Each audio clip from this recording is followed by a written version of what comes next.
Hello, horror lover. Are you ready for a long night of nightmares?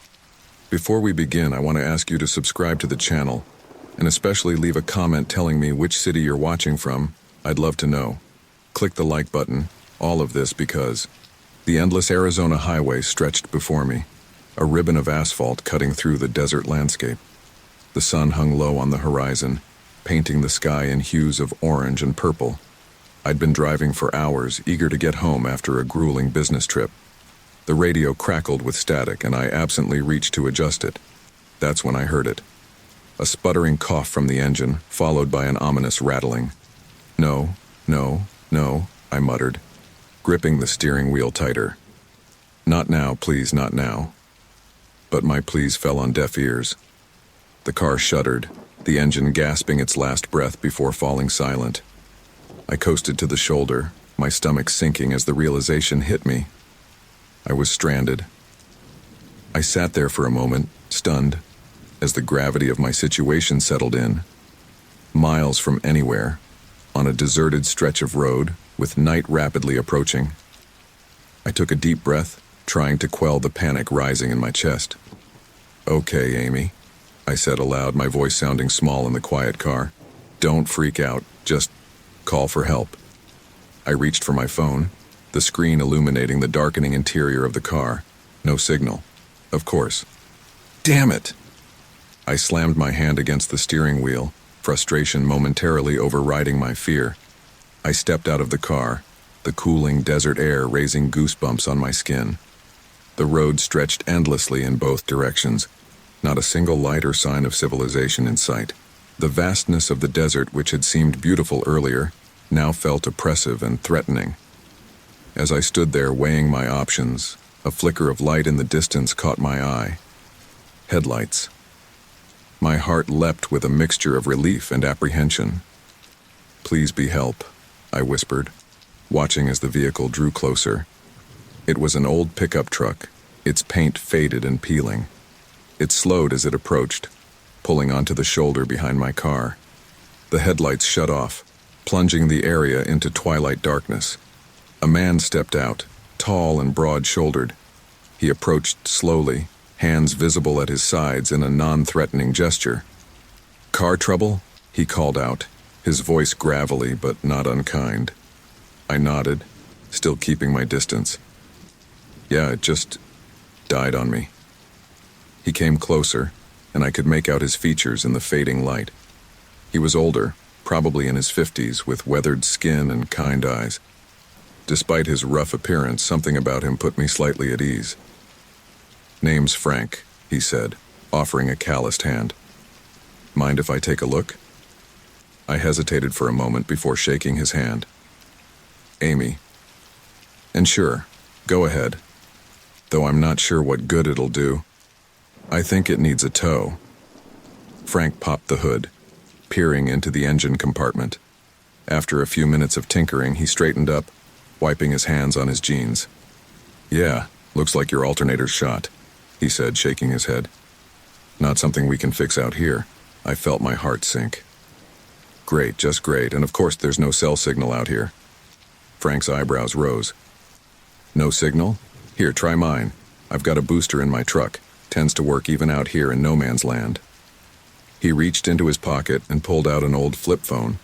I couldn't help but chuckle despite my situation.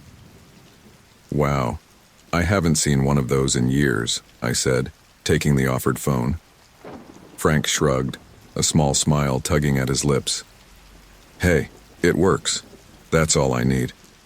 I flipped open the phone, relief washing over me as I saw the signal bars. But as I started to dial, a chill ran down my spine. Something felt off. I glanced up at Frank, who was watching me intently. Too intently. His kind eyes now seemed to hold a predatory gleam, and his stance had shifted, blocking my path back to my car. "Everything okay?" he asked, his voice now carrying an edge that hadn't been there before. I swallowed hard, my fingers tightening around the phone. "Yeah, just trying to remember the number." Frank took a step closer, and I instinctively took one back. "You know," he said, his tone conversational but with an undercurrent of menace. It's dangerous for a pretty young thing like you to be out here all alone. My heart began to race, adrenaline surging through my veins. I knew, with a sickening certainty, that I was in danger. Frank's helpful stranger act had been just that, an act. I should really make that call, I stammered, trying to keep my voice steady. Frank's facade dropped entirely, a cruel smile twisting his features. Oh, I don't think that'll be necessary, Amy. You see, you're coming with me. In that moment, as Frank lunged towards me, I realized that my broken-down car wasn't just an inconvenience. It was the beginning of a nightmare. My heart pounded as I clutched Frank's phone, torn between gratitude for this lifeline and a growing sense of unease. Frank's eyes bore into me, his gaze unsettlingly intense. Go on, he urged, his voice deceptively gentle. Make your call. I'll just be over by my truck. I nodded, my throat too dry to speak. As Frank ambled back to his pickup, I fumbled with the unfamiliar keypad, my trembling fingers making it difficult to dial. Finally, I managed to punch in the number for roadside assistance. As the phone rang, I kept a wary eye on Frank. He leaned against his truck, seemingly relaxed, but there was a tension in his posture that set me on edge. Highway Heroes Roadside Assistance. How can we help you? A cheerful voice answered. I cleared my throat, trying to keep my voice steady. Hi, I'm stranded on Highway 60, about 30 miles east of Globe. My car's alternator died. I see. Can you provide me with a more precise location? I glanced around, searching for any landmarks. The desolate landscape offered little help. I'm sorry, there's not much out here, just desert, and my voice trailed off as I noticed Frank's behavior. He was no longer feigning nonchalance. Instead, his eyes darted nervously across the landscape, scanning the horizon with an urgency that made my skin crawl. Ma'am, are you still there? The operator's voice snapped me back to attention. Yes, sorry, I said quickly. Like I said, there's not much to go on.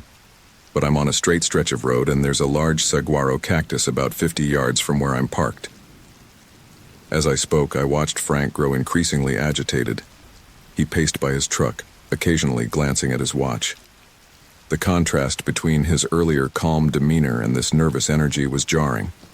The operator's voice droned on, but I found it hard to focus on her words. All right, I've logged your location as best I can. Given your remote location, it might take up to 2 hours for our nearest tow truck to reach you. Is there someone who can stay with you until then? A wave of nausea hit me as I pondered the question. Stay with Frank for 2 hours? The thought made my stomach churn. But what choice did I have? Yes, I lied, not wanting to admit I was alone with a stranger. I'll be fine. Thank you. I ended the call and took a deep breath before walking back to Frank. His demeanor shifted instantly as I approached, his agitation melting away, replaced by that disconcertingly friendly smile. Any luck? He asked, his tone casual. I nodded, handing him back his phone. Yes, thank you. They said it'll be about 2 hours before a tow truck can get here. Frank's eyebrows shot up. 2 hours? That's a long time to be sitting out here in the dark. I forced a smile, though it felt more like a grimace. It's okay. I appreciate your help, but I don't want to keep you. I'm sure you have places to be. Frank waved his hand dismissively. Nonsense. I can't leave a young lady out here all alone. It's not safe. The irony of his words wasn't lost on me. Right then, I felt that he was the biggest threat to my safety. Really, it's fine, I insisted, taking a step back towards my car. I'll just wait in my car. Lock the doors, you know? Frank's eyes narrowed almost imperceptibly. Now, Amy, he said, his voice taking on a harder edge. I insist. It wouldn't sit right with me, leaving you here. Terror gripped me as I realized the truth of my situation. Frank's friendly demeanor was slipping, revealing glimpses of something far more sinister underneath. I was trapped here with him, miles from help, with a predator masquerading as a good Samaritan. I swallowed hard, my mind racing to find a way out of this nightmare. "Well, if you're sure," I said, trying to keep my voice steady. "Maybe we could, sit in my car. It's a bit more comfortable." Frank's smile widened, but it didn't reach his eyes. "Why don't we sit in my truck instead? Got a better view from up there." As he gestured towards his pickup, I noticed something that made my blood run cold. The back of his truck was covered with a tarp, and underneath I could make out the vague shape of something large, something person-shaped. In that moment, the last vestiges of Frank's facade crumbled away. His kind eyes now gleamed with malice. His friendly smile twisted into a predatory grin. I knew with horrifying certainty that I was looking at a wolf in sheep's clothing, and I was his intended prey. "Come on now, Amy," Frank said, his voice low and menacing. "Let's not make this difficult. You're coming with me one way or another." As Frank took a step toward me, I realized that my nightmare was far from over. It was, in fact, just beginning. Time seemed to slow down as Frank's true nature revealed itself. His eyes, once kind, now gleamed with predatory intent. In that frozen moment, I knew I had to act or become another victim. "You know," Frank drawled, taking another step towards me. "We can do this the easy way or the hard way. Your choice, Amy." His words snapped me out of my paralysis. Without thinking, I turned and ran. My feet pounded against the asphalt as I sprinted away from Frank and his truck. I could hear him cursing behind me, followed by the sound of heavy footsteps giving chase. "You can't outrun me, girl!" Frank's voice boomed across the desert, a mixture of anger and excitement that chilled me to the bone. I didn't waste breath responding. Every ounce of my energy was focused on running, on the desperate hope of reaching my car before Frank caught up. The phone, his phone, was still clutched tightly in my hand. My lifeline if I could just get somewhere safe. My lungs burned, and my legs felt like lead, but adrenaline kept me moving. I could hear Frank gaining on me, his footsteps growing louder. He was bigger, stronger, and probably knew this area better than I did. My only advantage was the head start I'd gotten and the sheer desperation fueling my flight. "Amy," Frank called out, his voice closer now. "Don't make me hurt you. Just stop running and we can talk about this." His words only spurred me to run faster. I knew there would be no talking, no reasoning. The mask had slipped, revealing the monster beneath. As I approached my car, a spark of hope ignited in my chest. If I could just get inside, lock the doors, I might have a chance. I fumbled in my pocket for the keys as I ran, nearly dropping them in my panic. "Almost there," I gasped to myself, my fingers closing around the key fob. I reached my car just as I heard Frank's labored breathing behind me. Without looking back, I yanked open the driver's side door and threw myself inside. Frank's hand grasped at my jacket, but I managed to pull free, slamming the door shut with all my might. Relief flooded my system as I heard the satisfying thunk of the door closing. But my respite was short-lived. My hands shook violently as I tried to hit the lock button, my fingers slipping on the smooth surface of the key fob. Come on, I muttered, panic rising in my throat as I saw Frank's imposing figure approach the car. Finally, I heard the click of the locks engaging, just as Frank reached the driver's side window. His face was contorted with rage, all pretense of kindness gone. "Open the damn door, Amy!" he roared, his fist pounding against the window. The entire car shook with the force of his blows, and I couldn't hold back a scream of terror. "Leave me alone," I shouted back, my voice hoarse with fear. "I'll call the police." Frank's response was a harsh laugh that sent shivers down my spine. "With what phone, sweetheart? That's my phone you're holding." I looked down at the flip phone still clutched in my hand, the realization hitting me like a punch to the gut.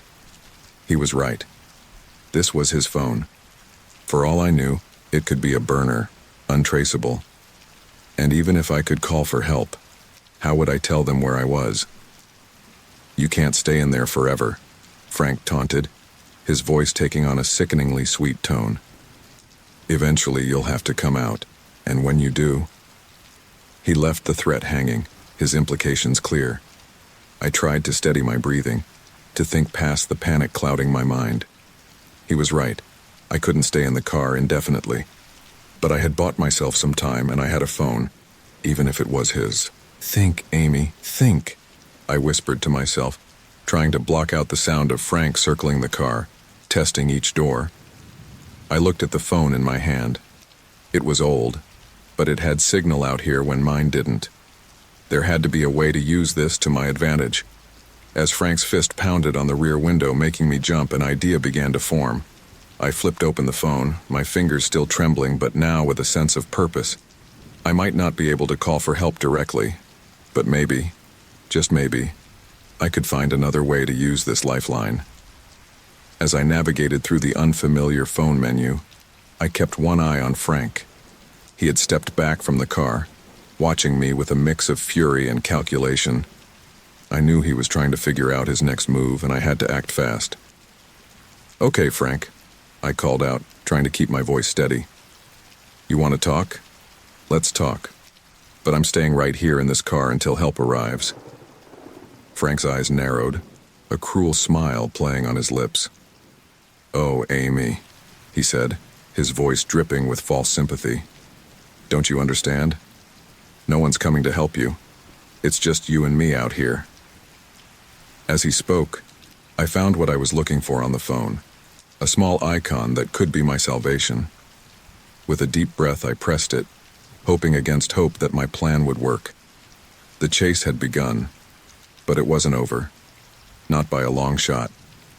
The interior of my car, once a comfortable space, now felt like a shrinking prison. I huddled in the driver's seat, my knees pulled up to my chest, trying to make myself as small as possible. Outside, Frank circled like a vulture, his heavy footsteps crunching on the gravel shoulder of the road. My breath came in short, panicked gasps, fogging up the windows and obscuring my view of the outside world.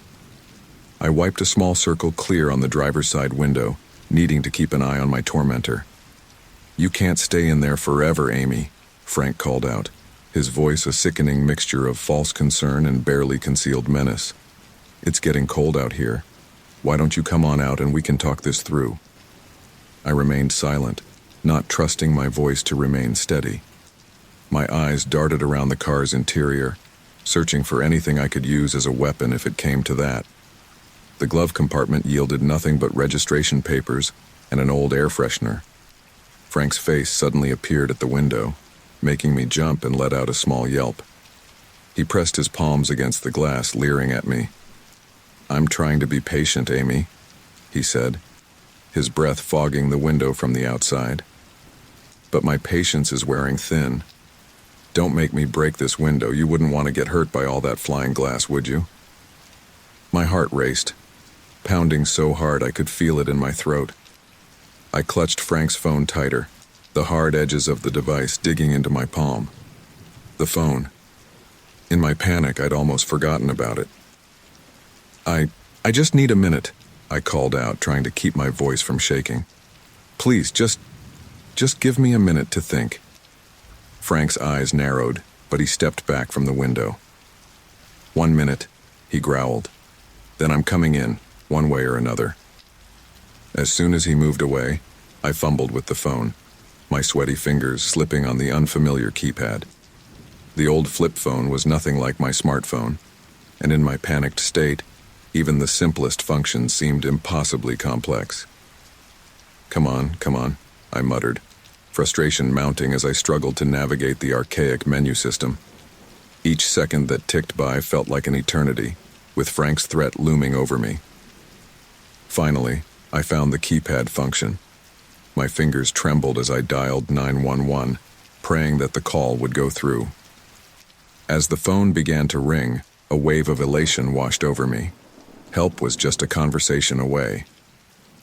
911, what's your emergency?" The operator's calm voice was the most beautiful sound I'd ever heard. "Please help me," I whispered urgently, keeping an eye on Frank as he paced outside the car. "I'm trapped in my car on Highway 60, east of Globe. There's a man trying to kidnap me." "Ma'am, can you give me a more precise location?" I swallowed hard, trying to remember details from my surroundings. "I'm not sure exactly." It's a deserted stretch of road. There's a big saguaro cactus nearby and...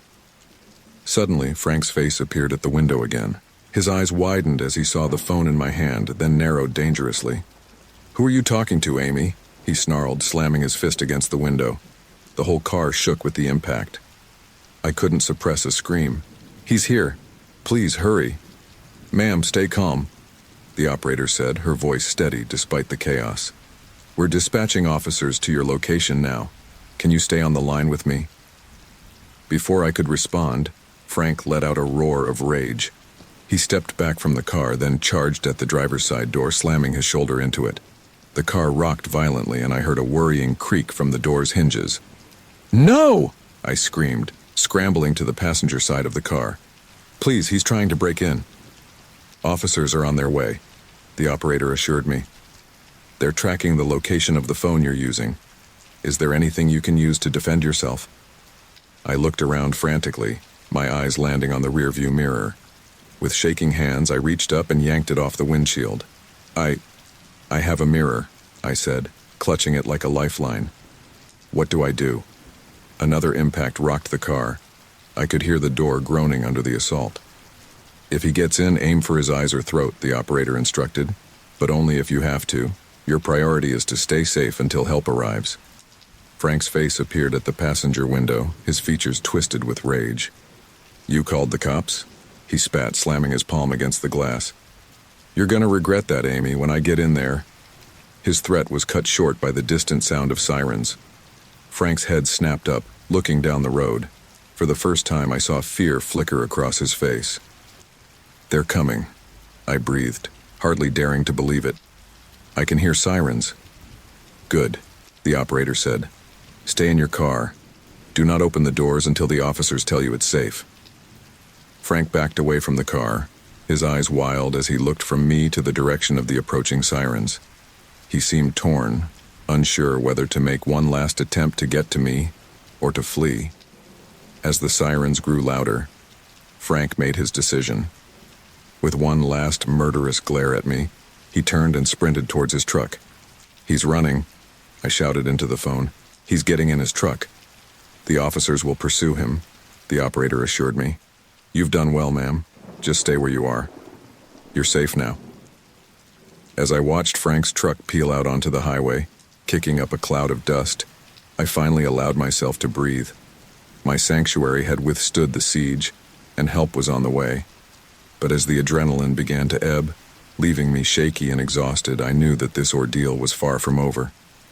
The 911 dispatcher's voice crackled through the phone, a lifeline in the darkness that surrounded me.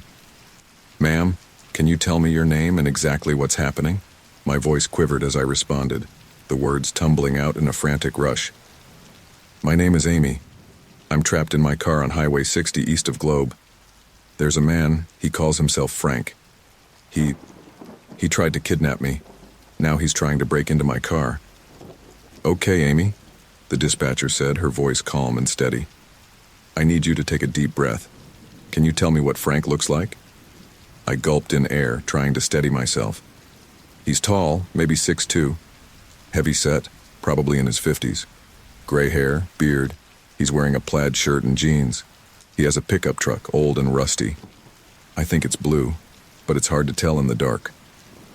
As I spoke, a loud thud against the driver's side window made me jump. Frank's face appeared, contorted with rage. "Amy!" he roared, his fist pounding against the glass. "Open this door right now." Cold dread washed over me. I scrambled to the passenger side, as far from Frank as I could get. "He's here," I cried into the phone. "He's trying to break the windows." "Stay calm, Amy," the dispatcher urged. "Help is on the way. Can you see any landmarks around you? Anything that might help us locate you faster?" I peered out into the darkness, my eyes wild with fear. There's a big saguaro cactus nearby, and I think I passed a sign for a ghost town a few miles back. Copper Hill, I think it said. Another thud, this time against the rear window. I could hear Frank cursing, his voice muffled but filled with menace. "You think you can hide from me?" he snarled. "I'll find you, Amy. There's nowhere for you to go out here." Tears began to stream down my face as the reality of my situation hit me full force. I was alone in the desert with a madman, my only protection a thin shell of metal and glass that was quickly giving way. "Please," I begged the dispatcher, my voice breaking. "Please hurry. I don't know how much longer the car will hold." "We have officers en route, Amy," the dispatcher assured me. "They're driving as fast as they can. I need you to stay strong. Can you do that for me?" I nodded, then realized she couldn't see me. "Yes," I whispered. "I'll try." Suddenly, a new sound cut through the night, a sharp, splintering crack. My blood ran cold as I turned to see a web of fissures spreading across the rear window where Frank had struck it. "Oh, God," I breathed. "The window. It's cracking. He's going to get in." "Amy, listen to me," the dispatcher said urgently. "I need you to look around the car. Is there anything you can use to defend yourself? Anything at all?" My eyes darted around the car's interior, desperate for anything I could use as a weapon. They landed on the rearview mirror I had torn off earlier. I have the rearview mirror," I said, clutching it tightly. "And there's a tire iron in the trunk, but I can't reach it." "The mirror will have to do," the dispatcher said. "If he gets in, aim for his eyes or his throat, but only as a last resort, understand? Your priority is to stay safe until the officers arrive." Another crack, louder this time. I could see Frank's silhouette through the spider web of fractures in the glass, raising something in his hand. A rock, or maybe a tire iron of his own. "He's almost through," I whispered, terror clawing at my throat. What do I do? What do I do? "Stay low, Amy," the dispatcher instructed. "Try to make yourself as small a target as possible, and keep talking to me. I'm right here with you." Frank's voice cut through the night again, a chilling mix of rage and anticipation. "Almost there, Amy. No more games after this. You're coming with me whether you like it or not." I closed my eyes, bracing for the sound of shattering glass. But instead, a new noise pierced the air, faint at first, but growing louder by the second. Sirens. A glimmer of hope sparked in my chest as I realized what I was hearing. "Sirens?" I breathed. "I can hear sirens." "That's right, Amy," the dispatcher confirmed, relief evident in her voice. "The officers are almost there. You just need to hold on for a few more minutes." I could see Frank's head whip around, looking down the highway. The flashing lights were visible now, growing brighter as they sped towards us. "No!" Frank shouted, slamming his fist against the cracked window one last time. "This isn't over, Amy. You hear me? This isn't over." I watched, hardly daring to breathe as Frank sprinted back to his truck. The engine roared to life, tires spitting gravel as he peeled out onto the highway, racing away from the approaching sirens. "He's running," I reported, my voice shaky with relief and residual fear. "He's driving away." "The officers will pursue him," the dispatcher assured me. "You've done so well, Amy. You're safe now. I want you to stay in your car until the officers tell you it's okay to come out, all right?" I nodded, then remembered again that she couldn't see me. "Okay," I managed to say. "Thank you. Thank you so much." As the police cars screeched to a halt around my battered vehicle, their lights painting the desert in flashes of red and blue, I finally allowed myself to believe that the immediate danger had passed. But as I watched one of the cruisers peel off in pursuit of Frank's truck, I knew that my ordeal was far from over. The wail of approaching sirens filled the air, a sound that should have brought nothing but relief. Instead, it triggered a transformation in Frank that chilled me to my core. His face, which had moments ago worn a mask of false concern, now contorted with unbridled rage. "You little bitch," he snarled, slamming his fist against my car window. The spider web of cracks expanded and I flinched, certain that this would be the blow that finally shattered my fragile protection. "You think you're so clever, don't you?" I pressed myself against the far side of the car, clutching Frank's phone like a lifeline. The 911 dispatcher was still on the line, her calm voice a stark contrast to the chaos unfolding around me. "The officers are almost there, Amy. she reassured me. Just hold on a little longer. Frank's eyes darted between me and the approaching lights, desperation etched into every line of his face. When he spoke again, his voice had dropped to a menacing growl that made my skin crawl. You have no idea what you've done, Amy. No idea what I'm capable of. You think you're special? You think you're the first to try and outsmart me? Confusion mingled with the fear that had become my constant companion. What did he mean, the first? As if reading my thoughts, Frank let out a harsh laugh. Oh, you should see your face right now. Didn't think about that, did you? All those other girls, they thought they were clever too. But in the end, they all came with me, just like you will. My blood ran cold as the implications of his words sank in. Other girls, other victims. This wasn't just about me. It was something far darker, far more horrifying than I had imagined. You're lying, I managed to choke out, my voice barely above a whisper. Frank's lips curled into a cruel smile. Am I? Why don't you ask your cop friends about the missing hikers in Tonto National Forest? Or those college girls who never made it to Tucson? I bet they'd love to hear about that. As he spoke, a memory stirred in the back of my mind. A news report I'd seen just last week. A series of disappearances across Arizona, all young women traveling alone. The police had released a sketch of a suspect, a middle-aged man with a beard. The realization hit me like a physical blow. I knew that face. I'd seen it plastered across my TV screen, had shuddered at the dead eyes and cruel mouth even as I'd reassured myself that such things happened to other people, never to me. Oh God, I breathed, bile rising in my throat. It's you. You're him. Frank's grin widened, a predator sensing weakness in his prey. There it is.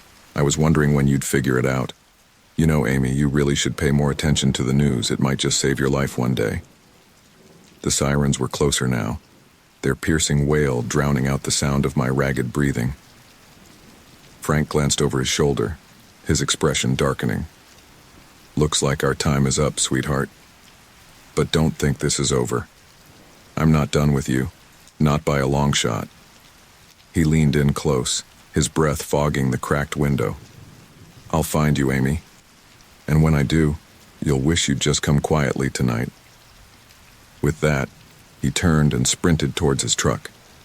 I watched, paralyzed with fear, as he gunned the engine and peeled out onto the highway, disappearing into the night just as the first police car crested the hill. He's gone, I whispered into the phone, my voice shaking. He drove away.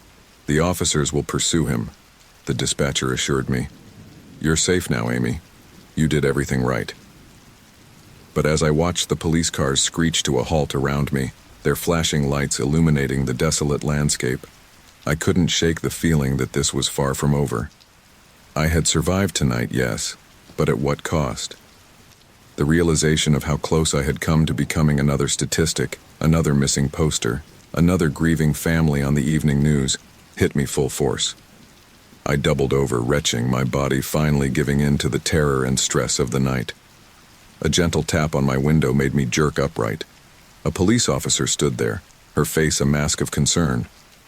Ma'am, are you Amy? I'm Officer Martinez. You're safe now. Can you unlock the door for me? With trembling hands, I reached for the lock.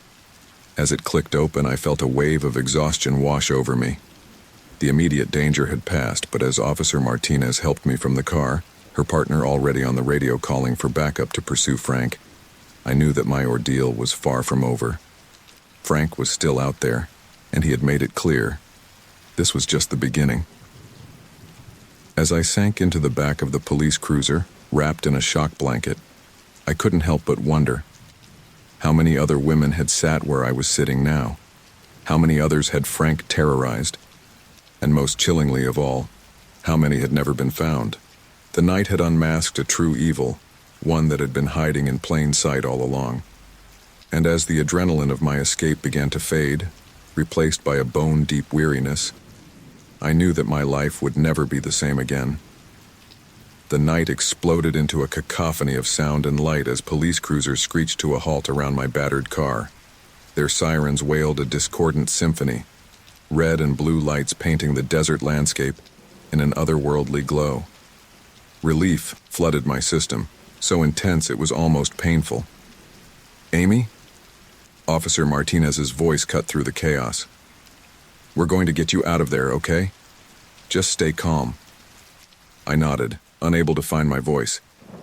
My gaze was fixed on Frank's truck, which had skidded to a stop just yards away when he realized he was surrounded.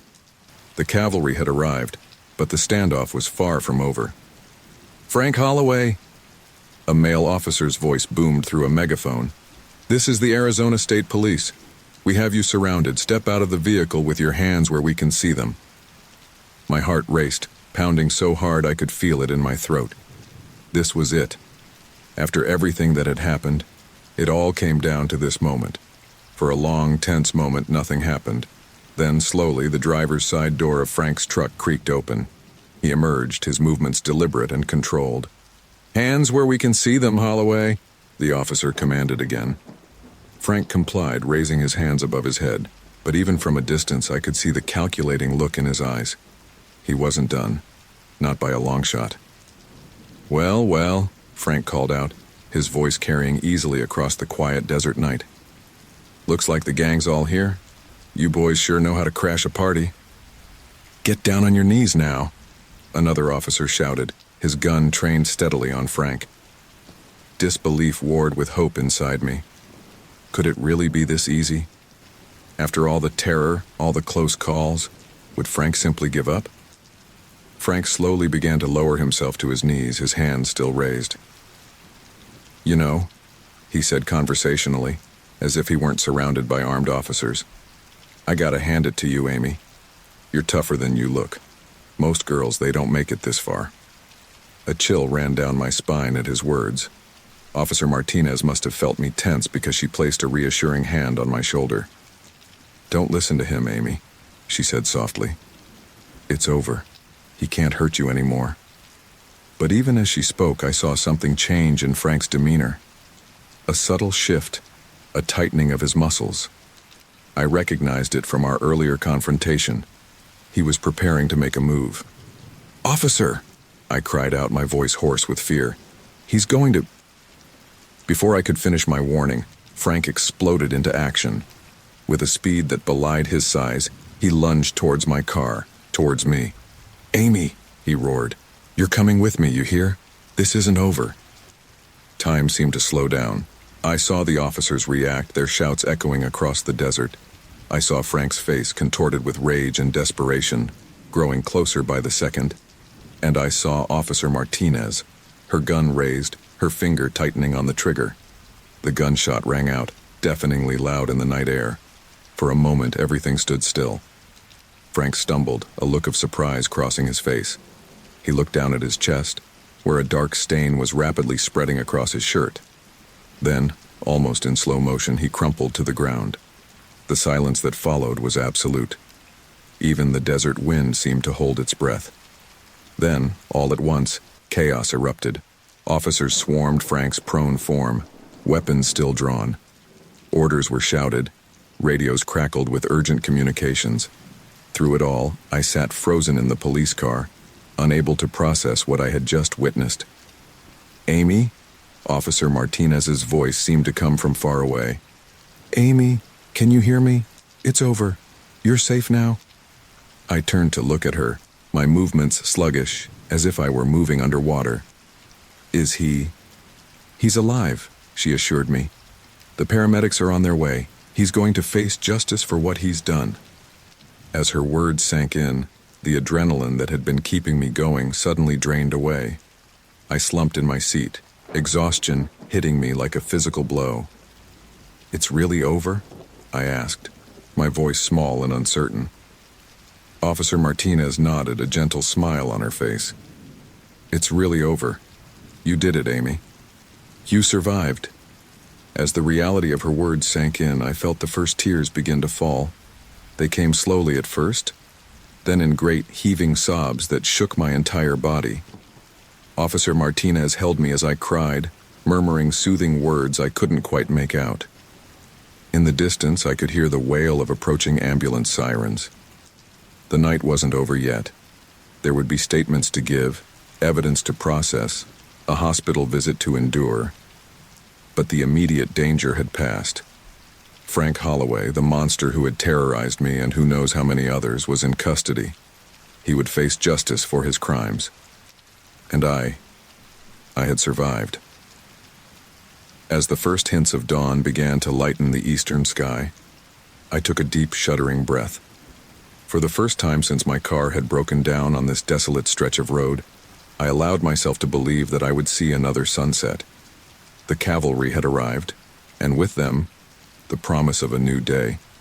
A day that just hours ago I wasn't sure I'd live to see. As I watched the EMTs load Frank into an ambulance, I made a silent vow to myself. I would not let this night define me.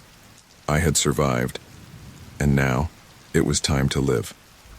The world around me seemed to move in slow motion as Officer Martinez gently led me away from the chaotic scene.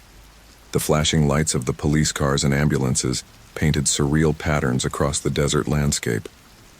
I felt disconnected, as if I were watching everything unfold from a great distance. "Amy?" Officer Martinez's voice broke through my haze. "We're going to take you to the station now. Are you okay to travel?" I nodded mutely, unable to form words. The enormity of what had just transpired was beginning to sink in, leaving me numb and disoriented. The ride to the police station passed in a blur. Before I knew it, I was seated in a small, warmly lit room, a steaming cup of coffee in front of me that I couldn't bring myself to touch. Two detectives entered the room, their faces a mixture of concern and professional detachment. The older of the two, a man with salt and pepper hair and kind eyes, took a seat across from me. "Ms. Larson," he began, his voice gentle, "I'm Detective Ramirez, and this is my partner, Detective Chen. We know you've been through a terrible ordeal, but we need to ask you some questions. Are you up for that?"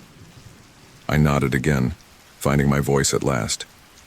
"Yes," I said, my words barely above a whisper. "I want to help." Detective Chen, a younger woman with a no-nonsense demeanor, opened a file on the table. "Before we begin, there's something you should know about the man who attacked you." My heart began to race as Detective Chen continued. "His real name isn't Frank Holloway.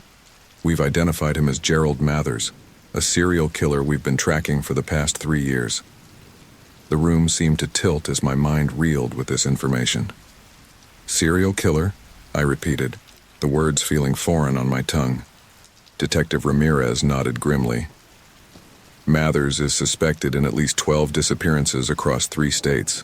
Until tonight, we've never been able to get close to him." A wave of nausea washed over me as the implications of his words sank in. 12? I whispered, horrified. "You mean there were others before me?" "I'm afraid so," Detective Chen said softly. "You're the first victim who's managed to escape and lead us to him." Guilt gnawed at me as I thought about those other women, the ones who hadn't been as lucky as I had. What happened to them? The detectives exchanged a look before Ramirez answered. "We're still piecing together the full extent of Mathers' crimes. But based on the evidence we've gathered, we believe most of his victims didn't survive their encounters with him." I felt the blood drain from my face as the full weight of my narrow escape hit me. "Oh God," I breathed, my hands shaking as I wrapped them around the untouched coffee cup, seeking its warmth. "Amy." Detective Chen leaned forward, her voice firm but kind. "I know this is overwhelming, but I need you to understand something. You survived. More than that, you outsmarted him and led us right to him. Thanks to you, he'll never hurt anyone else again." Her words stirred a mix of emotions within me: pride, relief, lingering fear, and a deep, aching sadness for the women who came before me. I took a deep breath, steeling myself. "What do you need to know?" For the next 2 hours, I recounted every detail of my harrowing night. The detectives listened intently, occasionally asking for clarification or additional details. As I spoke, I could feel the adrenaline that had been keeping me going finally start to ebb away. "You mentioned he talked about other victims," Detective Ramirez said as I finished my account. "Can you remember his exact words?" I closed my eyes, trying to recall. He said something about missing hikers in Tonto National Forest and college girls who never made it to Tucson. He seemed proud of it. Detective Chen scribbled furiously in her notebook. "This could help us close several cold cases," she murmured to her partner. As the interview wound down, exhaustion crashed over me like a tidal wave. Detective Ramirez noticed my drooping eyelids and stifled yawns. "I think that's enough for now," he said, standing up. "You've been incredibly helpful, Amy. We'll have an officer drive you home." As I stood to leave, a thought occurred to me. "What's going to happen now?" I asked. To Gerald, I mean." "He's under guard at the hospital," Detective Chen explained. "Once he's stabilized, he'll be transferred to a maximum security facility to await trial. With your testimony and the evidence we've gathered, he's looking at multiple life sentences." I nodded, a strange sense of closure settling over me. As I turned to leave, Detective Ramirez called out one last time, "Amy, you should be proud of yourself. You're not just a survivor, you're a hero." His words followed me out of the station and into the bright Arizona morning. As the police cruiser pulled away from the curb, I leaned my head against the cool window, watching the city slide by. I was alive. I had survived. And while I knew the road ahead would be long and difficult, filled with therapy sessions and possibly court appearances, I also knew that I was stronger than I had ever realized. As the first rays of sunlight painted the sky in shades of pink and gold, I closed my eyes, allowing myself to drift off into an exhausted sleep. For the first time since my ordeal began, I felt something akin to peace. The days following my escape from Gerald Mathers, the man I had known as Frank, blurred together in a haze of exhaustion and fear. Nights were the worst. Every time I closed my eyes, I was back in that car, Frank's rage-contorted face pressed against the window, his fists pounding on the glass.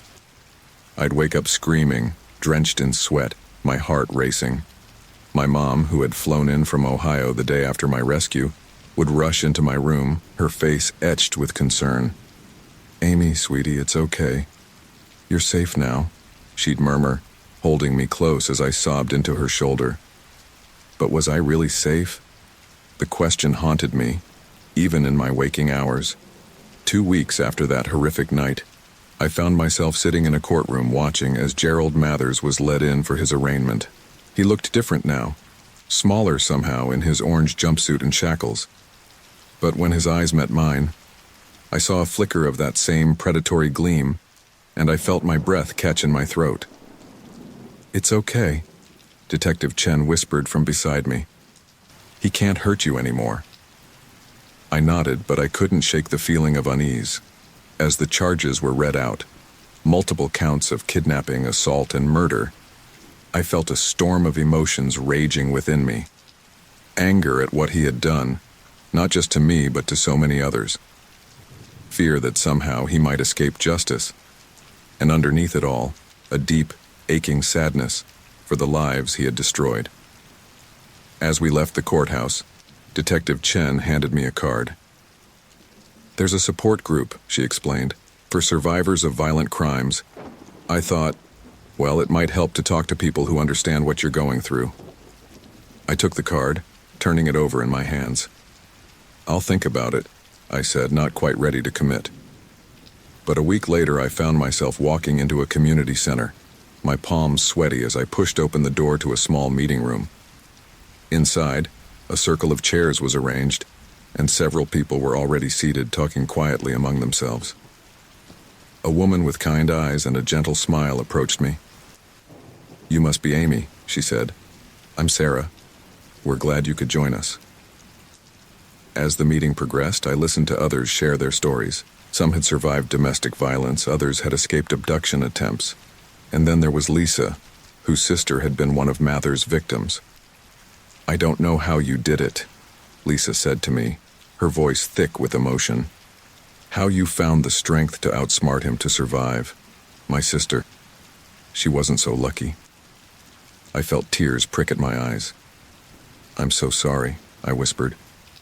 I wish I could have done something sooner, maybe saved her and the others. Sarah leaned forward, her gaze intense. Amy, you did save others. Because of you, Mathers will never hurt anyone again. You've given all of us a chance to heal, to find justice. As I left the meeting that day, I felt a small sense of peace blooming within me. For the first time since my ordeal, I didn't feel so alone. The weeks turned into months, and slowly, I began to reclaim my life. I returned to work, started seeing a therapist, and continued attending the support group meetings.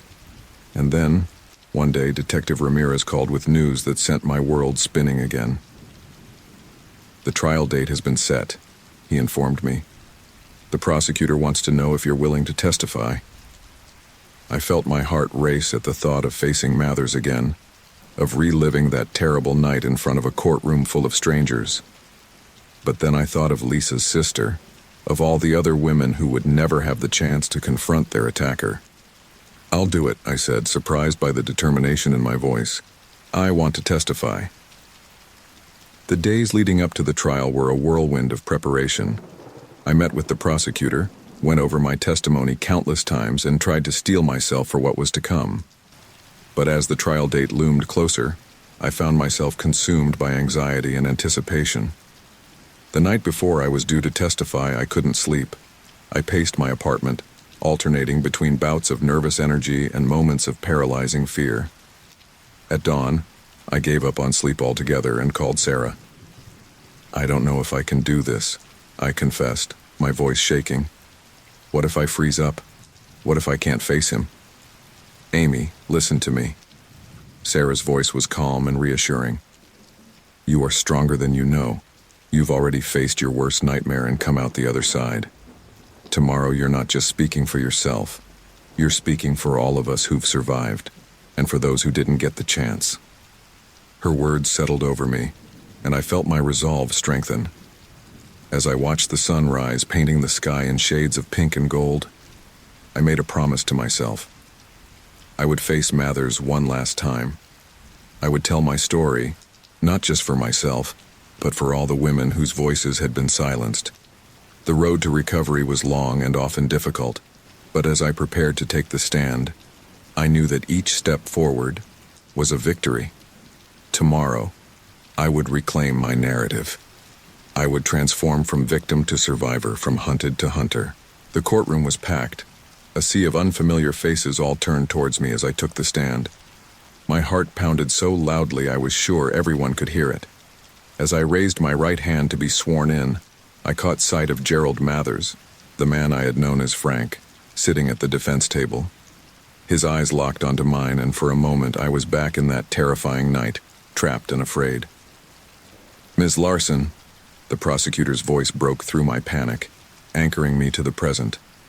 Can you please tell the court about the events of July 15th? I took a deep breath, willing my voice not to shake. I was driving home from a work conference in Phoenix, I began, my words barely above a whisper. I cleared my throat and tried again, louder this time. My car broke down on a deserted stretch of highway. As I recounted the events of that harrowing night, my voice grew stronger. I described the initial relief at Frank's, at Mathers' offer of help, the growing unease as his true nature was revealed, and the terror of realizing I was fighting for my life. He said. I paused, meeting Mathers' gaze across the courtroom. He told me about the others, about the hikers in Tonto National Forest, and the college girls who never made it to Tucson. He seemed proud of what he'd done. A collective gasp rippled through the courtroom. I saw several jurors glance at Mathers, their faces a mixture of horror and disgust. The defense attorney's cross-examination was brutal. He tried to poke holes in my story, to suggest that I had misunderstood Mathers' intentions. But with each question, I felt a growing sense of strength. I knew the truth, and no amount of legal maneuvering could change that. "Ms. Larson," the defense attorney said, his tone condescending, "isn't it possible that you simply misinterpreted Mr. Mather's actions? That your car trouble and the isolated location caused you to panic and imagine danger where there was none?" I leaned forward, my voice steady and clear. "No, it's not possible. I didn't imagine the terror in his eyes as he tried to break into my car. I didn't imagine the things he told me about his other victims. And I certainly didn't imagine the gun he pulled on me when the police arrived." As I stepped down from the witness stand, I felt a weight lift from my shoulders. I had faced my attacker and told my truth. Whatever happened next, I knew I had done all I could. The trial lasted for 2 more weeks. Other witnesses took the stand, forensic experts, detectives, and even another survivor who had managed to escape Mathers years earlier. Through it all, I sat in the gallery, listening and waiting. Finally, after 3 days of deliberation, the jury returned. As the foreman stood to deliver the verdict, I held my breath, my hand clutching Sarah's beside me. On the charge of attempted murder, we find the defendant Gerald Mathers guilty. The courtroom erupted into murmurs and gasps. I felt tears spring to my eyes as the foreman continued, listing guilty verdict after guilty verdict for the charges related to Mathers' other victims. "It's over," Sarah whispered, squeezing my hand. "He can't hurt anyone ever again." As Mathers was led away in handcuffs, I felt a complex mix of emotions wash over me. Relief, certainly, and a sense of justice served. But there was also a bittersweet triumph, knowing that while Mathers would pay for his crimes, it couldn't undo the harm he had caused. The sentencing hearing came a month later. I chose to deliver a victim impact statement, standing before the court one last time to speak not just for myself, but for all of Mathers' victims. "Your Honor," I began, my voice steady, "Gerald Mathers didn't just attack me that night. He attacked my sense of safety, my trust in others, my belief in the goodness of the world. But I'm standing here today to say that he failed. I survived. I'm healing. And I'm not alone." I turned to face Mathers directly. "You thought you could break us, silence us, but we're still here, still speaking, still living. Your reign of terror is over, and now it's our turn to thrive." As the judge sentenced Mathers to multiple life terms without the possibility of parole, I felt a chapter of my life closing. The monster who had haunted my nightmares would spend the rest of his days behind bars. In the days following the sentencing, I found myself drawn to a small memorial that had been set up for Mathers' victims. It was a simple thing, a grove of trees planted in a local park, with a plaque bearing the names of those who had been identified. I stood before the memorial, tracing the names with my fingers. Tears rolled down my cheeks, tears of relief for the justice served, but also tears of profound sadness for the lives cut short, for the families left to grieve. "I'm sorry," I whispered to the names on the plaque. "I'm sorry I couldn't stop him sooner. I hope you found peace." "They have," a voice said softly behind me. I turned to see Lisa, her eyes also brimming with tears. "And so have we, thanks to you." We embraced, 2 strangers brought together by tragedy, now bound by a shared journey of healing. As the weeks passed, I found myself thinking more and more about that fateful stretch of highway. It had been the setting for the worst night of my life, but I refused to let it hold power over me any longer. One sunny Saturday morning, I made a decision. I got in my car, checked thoroughly by a mechanic and stocked with an emergency kit, and started driving. I took the same route I had that night, my hands steady on the wheel as familiar landmarks passed by. As I approached the spot where my car had broken down all those months ago, I felt my heart rate increase, but this time it wasn't fear that made my pulse quicken. It was anticipation. I pulled over to the side of the road, in almost the exact same spot. The desert stretched out around me, beautiful and serene in the morning light. I stepped out of the car, feeling the warm sun on my face and the gentle breeze ruffling my hair. For a long moment, I simply stood there, breathing in the desert air. Then, slowly, I began to laugh. It started as a small chuckle and grew until I was doubled over, tears streaming down my face. I had done it. I had faced my fears, confronted my attacker, and reclaimed this place. The shadows that had once terrified me now seemed to retreat in the bright desert sun. As I got back into my car, I felt a sense of hope blooming within me. The road ahead was long, and I knew there would still be difficult days. But I was no longer the same scared woman who had broken down on this highway all those months ago. I was a survivor. I was strong.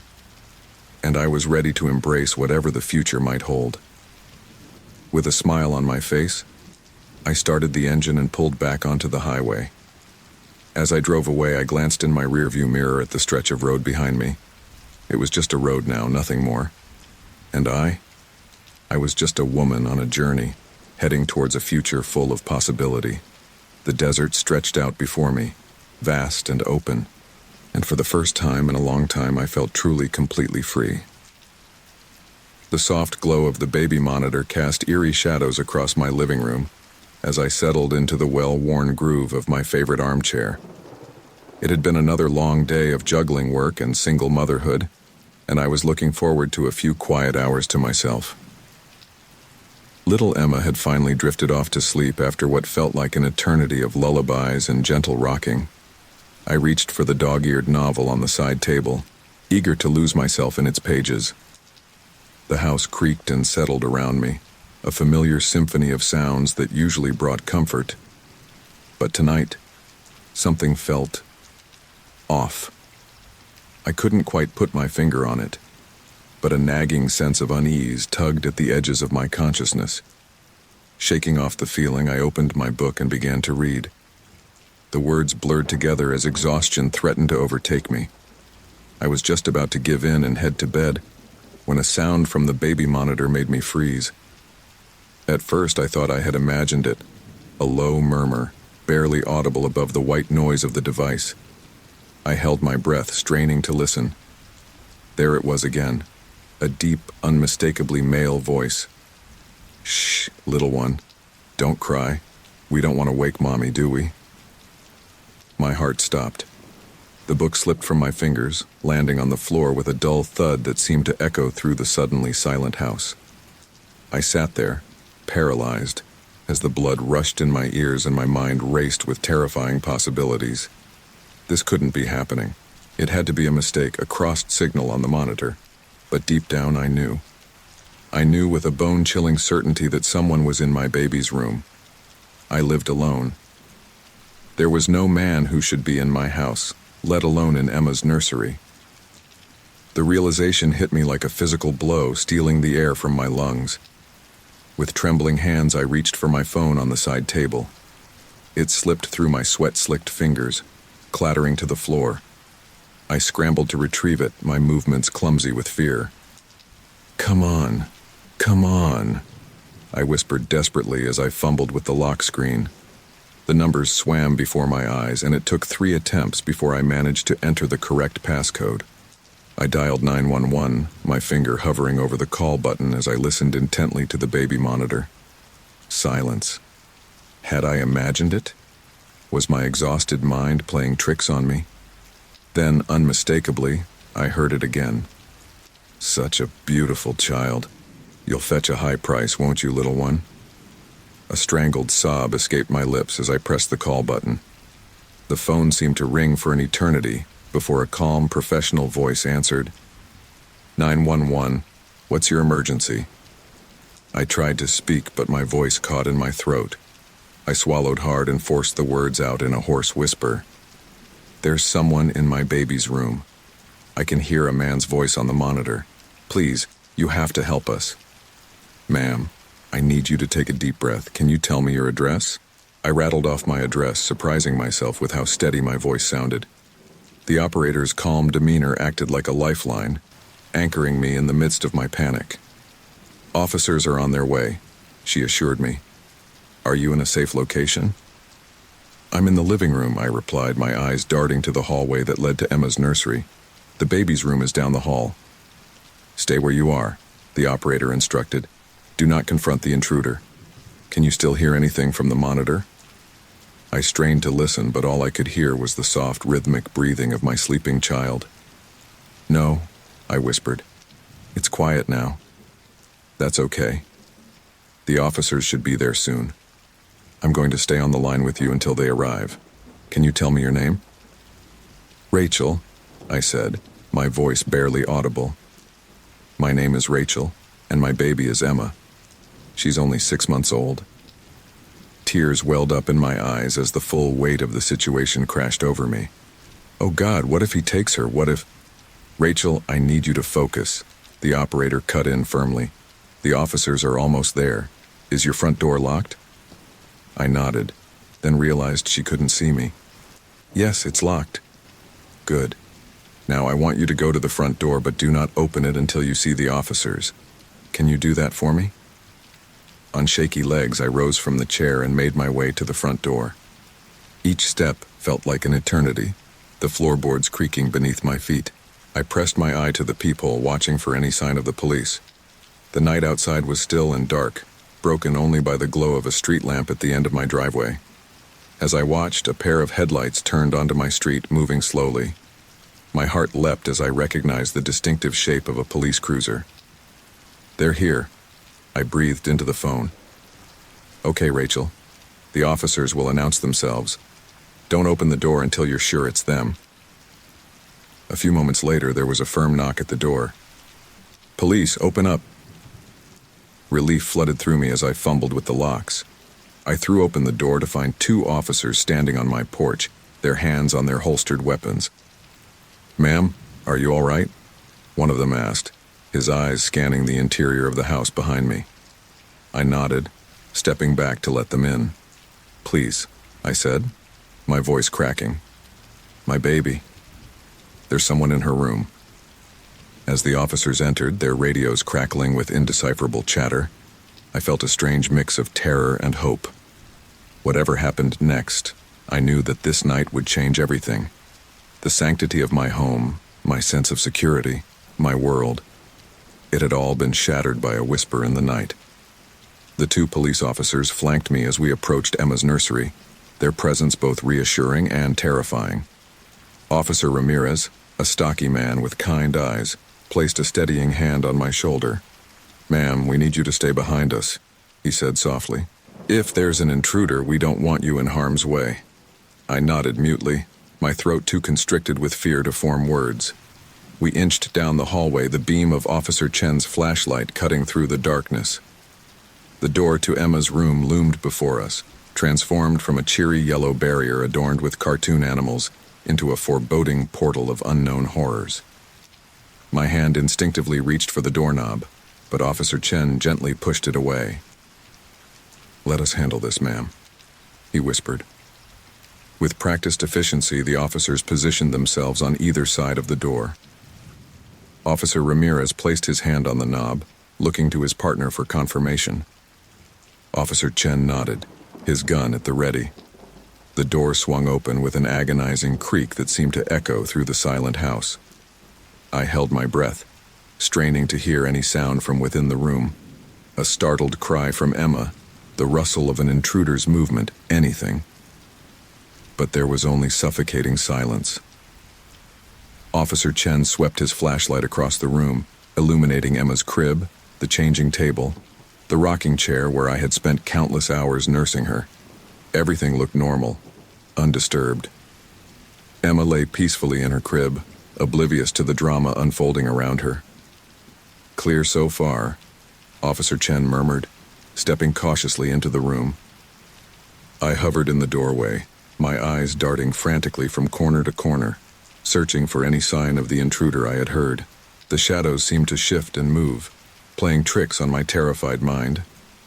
That's when I saw it. The closet door, slightly ajar. A sliver of deeper darkness peeked through the gap, and I swore I saw movement within. "The closet," I whispered urgently, pointing with a trembling finger. I think he's in there."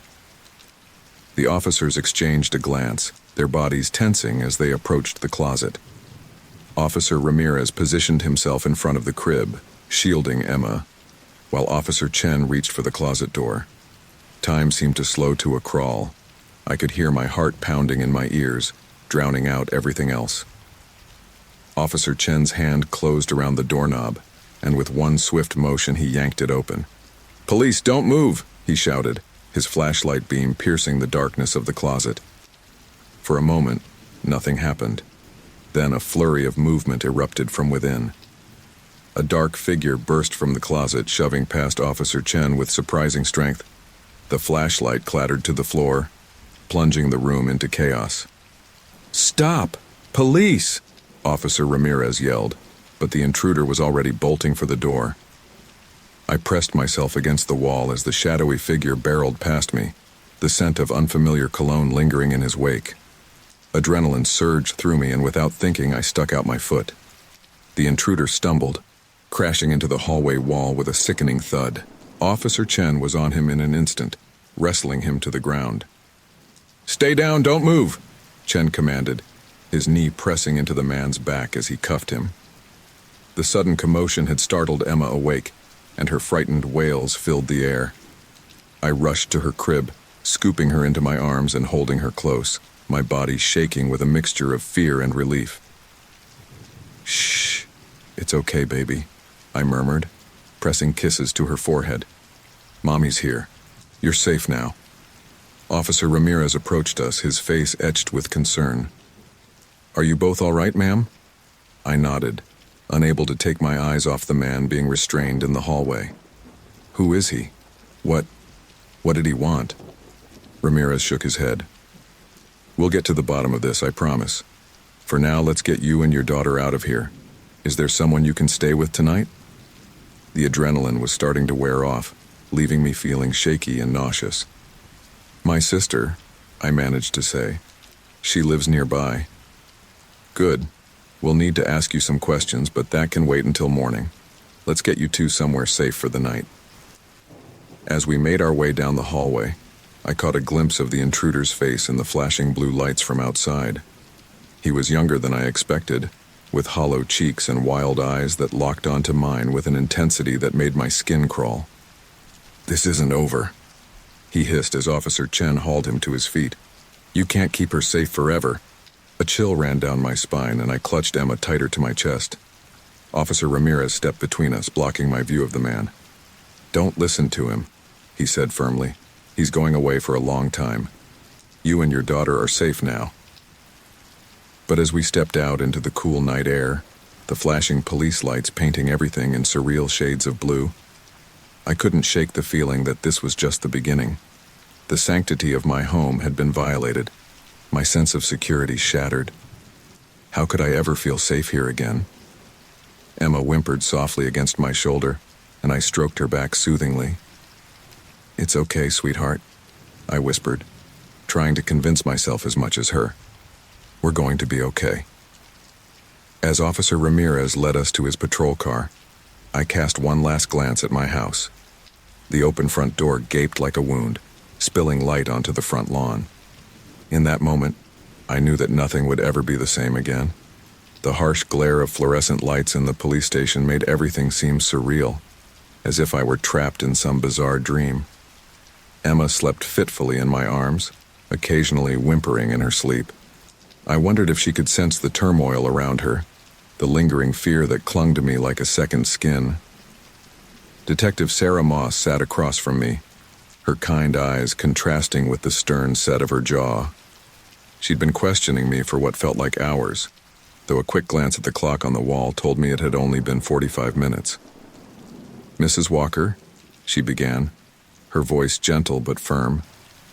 "I know this is difficult, but I need you to walk me through what happened one more time. Every detail is important." I took a deep breath, trying to organize my thoughts. I was in the living room, reading. Emma had just gone down for the night. And then I heard a voice on the baby monitor. A man's voice. Detective Moss leaned forward slightly. And what did the voice say? The words echoed in my mind, sending a fresh wave of chills down my spine. He said, "Shh, little one. Don't cry. We don't want to wake Mommy, do we?" And then later, Later he said something about Emma fetching a high price. The detective's pen scratched across her notepad. And that's when you called 911? I nodded, feeling tears prick at the corners of my eyes. Yes, I couldn't believe it was real. I thought maybe I was imagining things, you know. But then I heard him again, and I knew. I knew someone was in there with my baby. Detective Moss reached across the table, placing a reassuring hand on my arm. You did the right thing, Mrs. Walker. Your quick action likely prevented a tragedy. A sob caught in my throat. But how did he get in? I always lock the doors, the windows. I'm so careful. We're still investigating that, she replied. But sometimes these individuals can be very skilled at bypassing security measures. It's not your fault. I looked down at Emma, sleeping peacefully despite everything. The image of the intruder's face flashed in my mind. Those cold, emotionless eyes locking with mine as the officers dragged him from the closet. I shuddered. Can you tell me anything about him? I asked, my voice barely above a whisper. Who is he? What did he want with my daughter? Detective Moss sighed, rubbing her temples. His name is Marcus Delgado. He has a history of breaking and entering, but this is an escalation we didn't see coming. As for what he wanted, she paused, seeming to choose her words carefully. We're looking into possible connections with human trafficking rings. The room spun around me, and for a moment I thought I might be sick. Human trafficking? You mean he was going to... We don't know for certain, Detective Moss cut in quickly. But given what you heard him say, it's a possibility we have to consider. I clutched Emma tighter, as if I could somehow merge her into my own body, keeping her safe from the horrors of the world. What's going to happen now? Delgado is in custody. He'll be arraigned tomorrow, and given the evidence, I don't anticipate he'll be granted bail. We'll need you to testify, but that won't be for a while yet. I nodded numbly. The thought of facing that man in court, of reliving this nightmare, made my stomach churn. Mrs. Walker, Detective Moss said softly, drawing my attention back to her. I know this is overwhelming, but I want you to know that you're not alone. We can connect you with victim support services, counseling if you need it, and we'll have patrols keeping an eye on your house for the next few weeks. Thank you, I managed to say, though the words felt inadequate. As dawn broke, casting a pale light through the station windows, Detective Moss finally wrapped up the interview. My sister Sarah was waiting to take us home. The drive back was silent, the weight of the night's events hanging heavy between us. As we pulled into my driveway, I felt a surge of panic. The house loomed before us, no longer the safe haven it had once been. Sarah must have sensed my distress because she reached over and squeezed my hand. You don't have to go in if you're not ready, she said softly. You and Emma can stay with me as long as you need. I shook my head. No, I need to face this. We can't run away. Sarah nodded, understanding in her eyes. Okay, but I'm staying with you for a few days. No arguments. We made our way inside, and I was struck by how normal everything looked. The book I had been reading still lay on the floor where I'd dropped it. Emma's toys were scattered across the living room rug. It was as if the horrors of the night had never happened. But as I walked down the hallway towards Emma's room, the illusion shattered. Yellow police tape crisscrossed the doorway, a stark reminder that this was now a crime scene. I felt my knees buckle, and Sarah was there in an instant, supporting me. Come on, she said gently. Let's get you two settled in your room. We can deal with all this later. As I lay in bed, Emma nestled safely beside me. Sleep refused to come. Every creak of the house, every shadow cast by passing cars, sent my heart racing. The enormity of what had almost happened crashed over me in waves. I'm so sorry, baby girl, I whispered to Emma, tears sliding down my cheeks. I'm so sorry I couldn't keep you safe. As the first rays of true daylight began to filter through the curtains, I made a silent vow. This house, once our sanctuary, no longer felt like home, but I would reclaim it. I would make it safe again, for Emma's sake and my own. The road ahead would be long and difficult, but as I watched my daughter's peaceful face, I knew I would find the strength to face whatever came next. The days following the break-in blurred together in a haze of fear and sleepless nights. My sister Sarah had stayed for a week, but eventually she had to return to her own life. Now it was just Emma and me in a house that felt more like a prison than a home. I stood at the kitchen window, my third cup of coffee growing cold in my hands as I scanned the quiet suburban street. Every passing car, every pedestrian, every rustling bush became a potential threat. My eyes burned from lack of sleep, but I couldn't bring myself to close them for more than a few minutes at a time. The sharp trill of my phone made me jump, sloshing lukewarm coffee onto my trembling hands. It was Sarah. "Hey, Rach." Her voice came through, tinged with worry. "How are you holding up?" I forced a weak laugh. "Oh, living the dream." "Rachel?" Sarah's tone turned serious. "Have you slept at all?" I sighed, rubbing my eyes. "A little. It's just, every time I close my eyes, I see him. I hear his voice on the monitor." "Have you considered talking to someone? A therapist, maybe?" The suggestion made me bristle. "I'm fine, Sarah. I don't need therapy. I just need to keep Emma safe." There was a pause on the other end of the line. "Okay," Sarah said finally.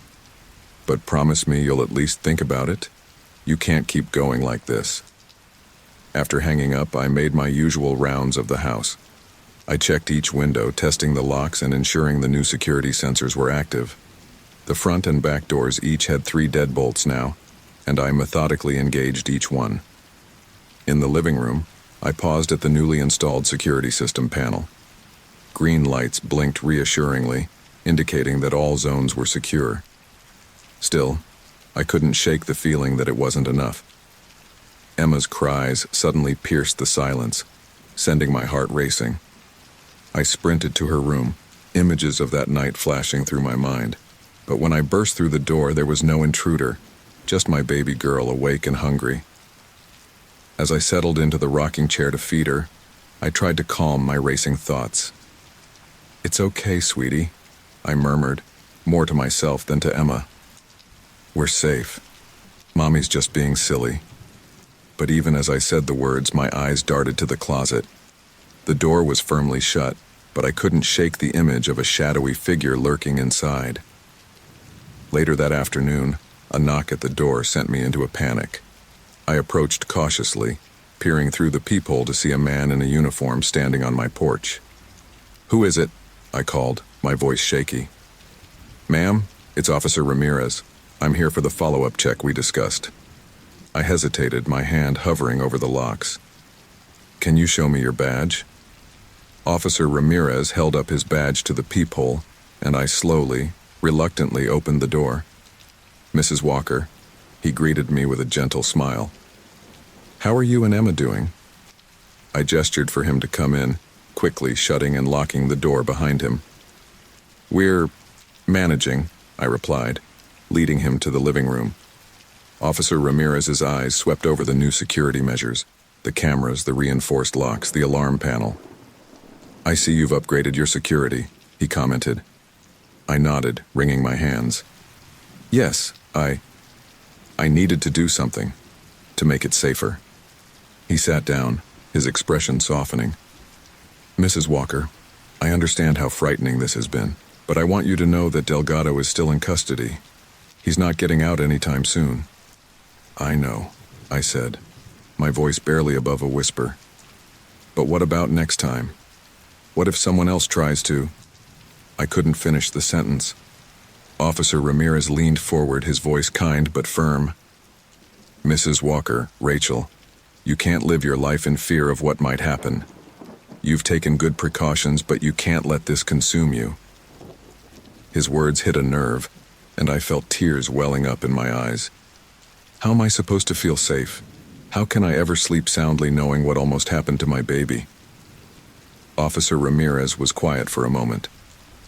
"Have you considered speaking with a counselor? The department has resources available for victims of crime." I shook my head vehemently. I'm not a victim, I'm a survivor, and I need to stay strong for Emma. After Officer Ramirez left, promising to check in again soon, I found myself standing in Emma's room. She was napping peacefully in her crib, oblivious to the turmoil around her. I envied her innocence, her ability to sleep without fear.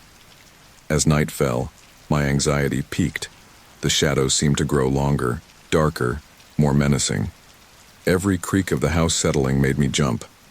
I paced from room to room, checking and rechecking locks, peering out windows, convinced that danger lurked just out of sight. When I finally collapsed into bed, exhaustion overtook me. But sleep brought no respite. In my dreams, I was back in that night, hearing the intruder's voice on the monitor. Only this time, when I reached Emma's room, she was gone. I woke up screaming, drenched in sweat. I stumbled to Emma's room, my heart pounding. She was there, safe in her crib. But as I stood watching her sleep, I couldn't shake the feeling that something was wrong. The shadows in the corners seemed to move, to reach out towards us. "Get a grip, Rachel," I muttered to myself. "You're losing it." But even as I said the words, I found myself scanning the room for hidden threats.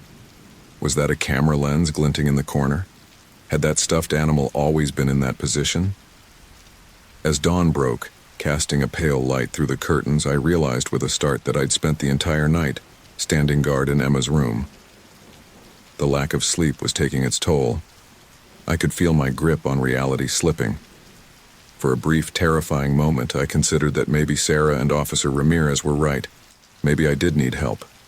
But the thought was quickly overwhelmed by a wave of paranoia. No, I couldn't trust anyone else with our safety. It was up to me to protect Emma, no matter the cost.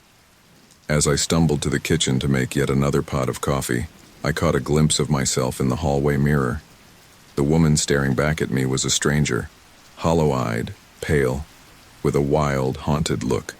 For the first time, I truly began to question my sanity. But then Emma's cries echoed through the house and I pushed the doubts aside. Sane or not, I had a job to do. The sterile white walls of Dr. Melissa Chen's office seemed to close in on me as I sat rigidly on the edge of the plush leather couch. It was my third therapy session, and I still felt like an intruder in this space, exposed and vulnerable. "Rachel?" Dr. Chen's voice was soft but firm. "Can you tell me about how you've been sleeping this week?" I let out a bitter laugh. "Sleeping? Is that what people do at night?" Dr. Chen's pen scratched across her notepad. "The insomnia is still severe, then?" I nodded, my eyes fixed on a potted plant in the corner of the room, anywhere but meeting her gaze. "When I do sleep, the nightmares, they're getting worse. Can you describe them for me?" I squeezed my eyes shut, the images flooding back. It's always the same. I hear his voice on the monitor, but when I get to Emma's room, she's gone. And he's there, standing in the shadows, laughing. My voice broke, and I felt the familiar tightness in my chest, the beginnings of a panic attack. Dr. Chen leaned forward, her voice calm and steady. "Take a deep breath, Rachel. You're safe here. It's just a memory, it can't hurt you." But it did hurt. Every time I relived that night, it felt like a fresh wound being torn open. After the session, I drove home in a daze, my mind replaying Dr. Chen's words. "Post-traumatic stress disorder is common in situations like yours," she had said. "But with time and therapy, we can work through this." I wanted to believe her. But as I pulled into my driveway, the familiar sense of dread settled over me. Something felt off. I entered the house cautiously, immediately checking the security panel. All zones secure. But as I moved through the living room, a scent stopped me in my tracks. Cologne. The same cologne I had smelled on the intruder that night. My heart raced as I searched the house room by room. Nothing seemed out of place, but the scent lingered, taunting me. Was I imagining things? Had the therapy session triggered some kind of olfactory hallucination? I called my sister Sarah, my voice shaky. "I think someone's been in the house." Rachel, Sarah's tone was a mixture of concern and exasperation. We've been through this. The alarm hasn't been triggered, right? No, but... And the cameras haven't picked up anything? I glanced at the monitor showing feeds from the various security cameras I'd installed. Nothing unusual. No, but I can smell his cologne, Sarah. He was here. There was a long pause on the other end of the line. When Sarah spoke again, her voice was gentle, as if speaking to a frightened child. Rach, I think maybe the therapy is stirring things up. Why don't I come over? We can check the house together. I wanted to argue, to insist that I wasn't crazy, that the threat was real, but doubt had begun to creep in. Okay, I said finally. Maybe you're right. Over the next few days, the strange occurrences continued. I'd wake to find objects moved from where I'd left them. A book on the coffee table instead of the shelf. Emma's favorite toy in the kitchen instead of her room. The security cameras never showed anything, but the feeling of being watched intensified. My friends started to notice the change in me. Lisa, my closest friend since college, came over for coffee one afternoon. Her brow furrowed with worry as she took in my disheveled appearance and the dark circles under my eyes. Rachel, honey, she said, reaching across the table to take my hand. I'm worried about you. When was the last time you left the house? Or talked to someone other than Sarah or your therapist? I pulled my hand away, suddenly feeling defensive. I'm fine, Lisa. I'm just being cautious. You don't understand what it's like. Lisa's eyes softened. You're right, I don't. But I do understand that you're hurting, and I want to help. Why don't you and Emma come stay with us for a few days?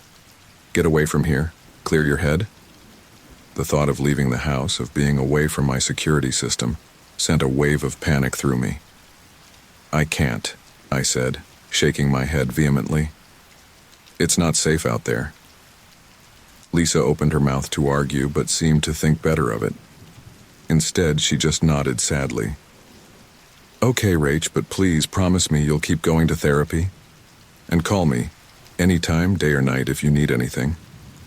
As Lisa left, I caught a glimpse of myself in the hallway mirror. The woman staring back at me was a stranger, wild-eyed, unkempt, with a haunted look that I barely recognized. For a moment, I wondered if my friends and family were right.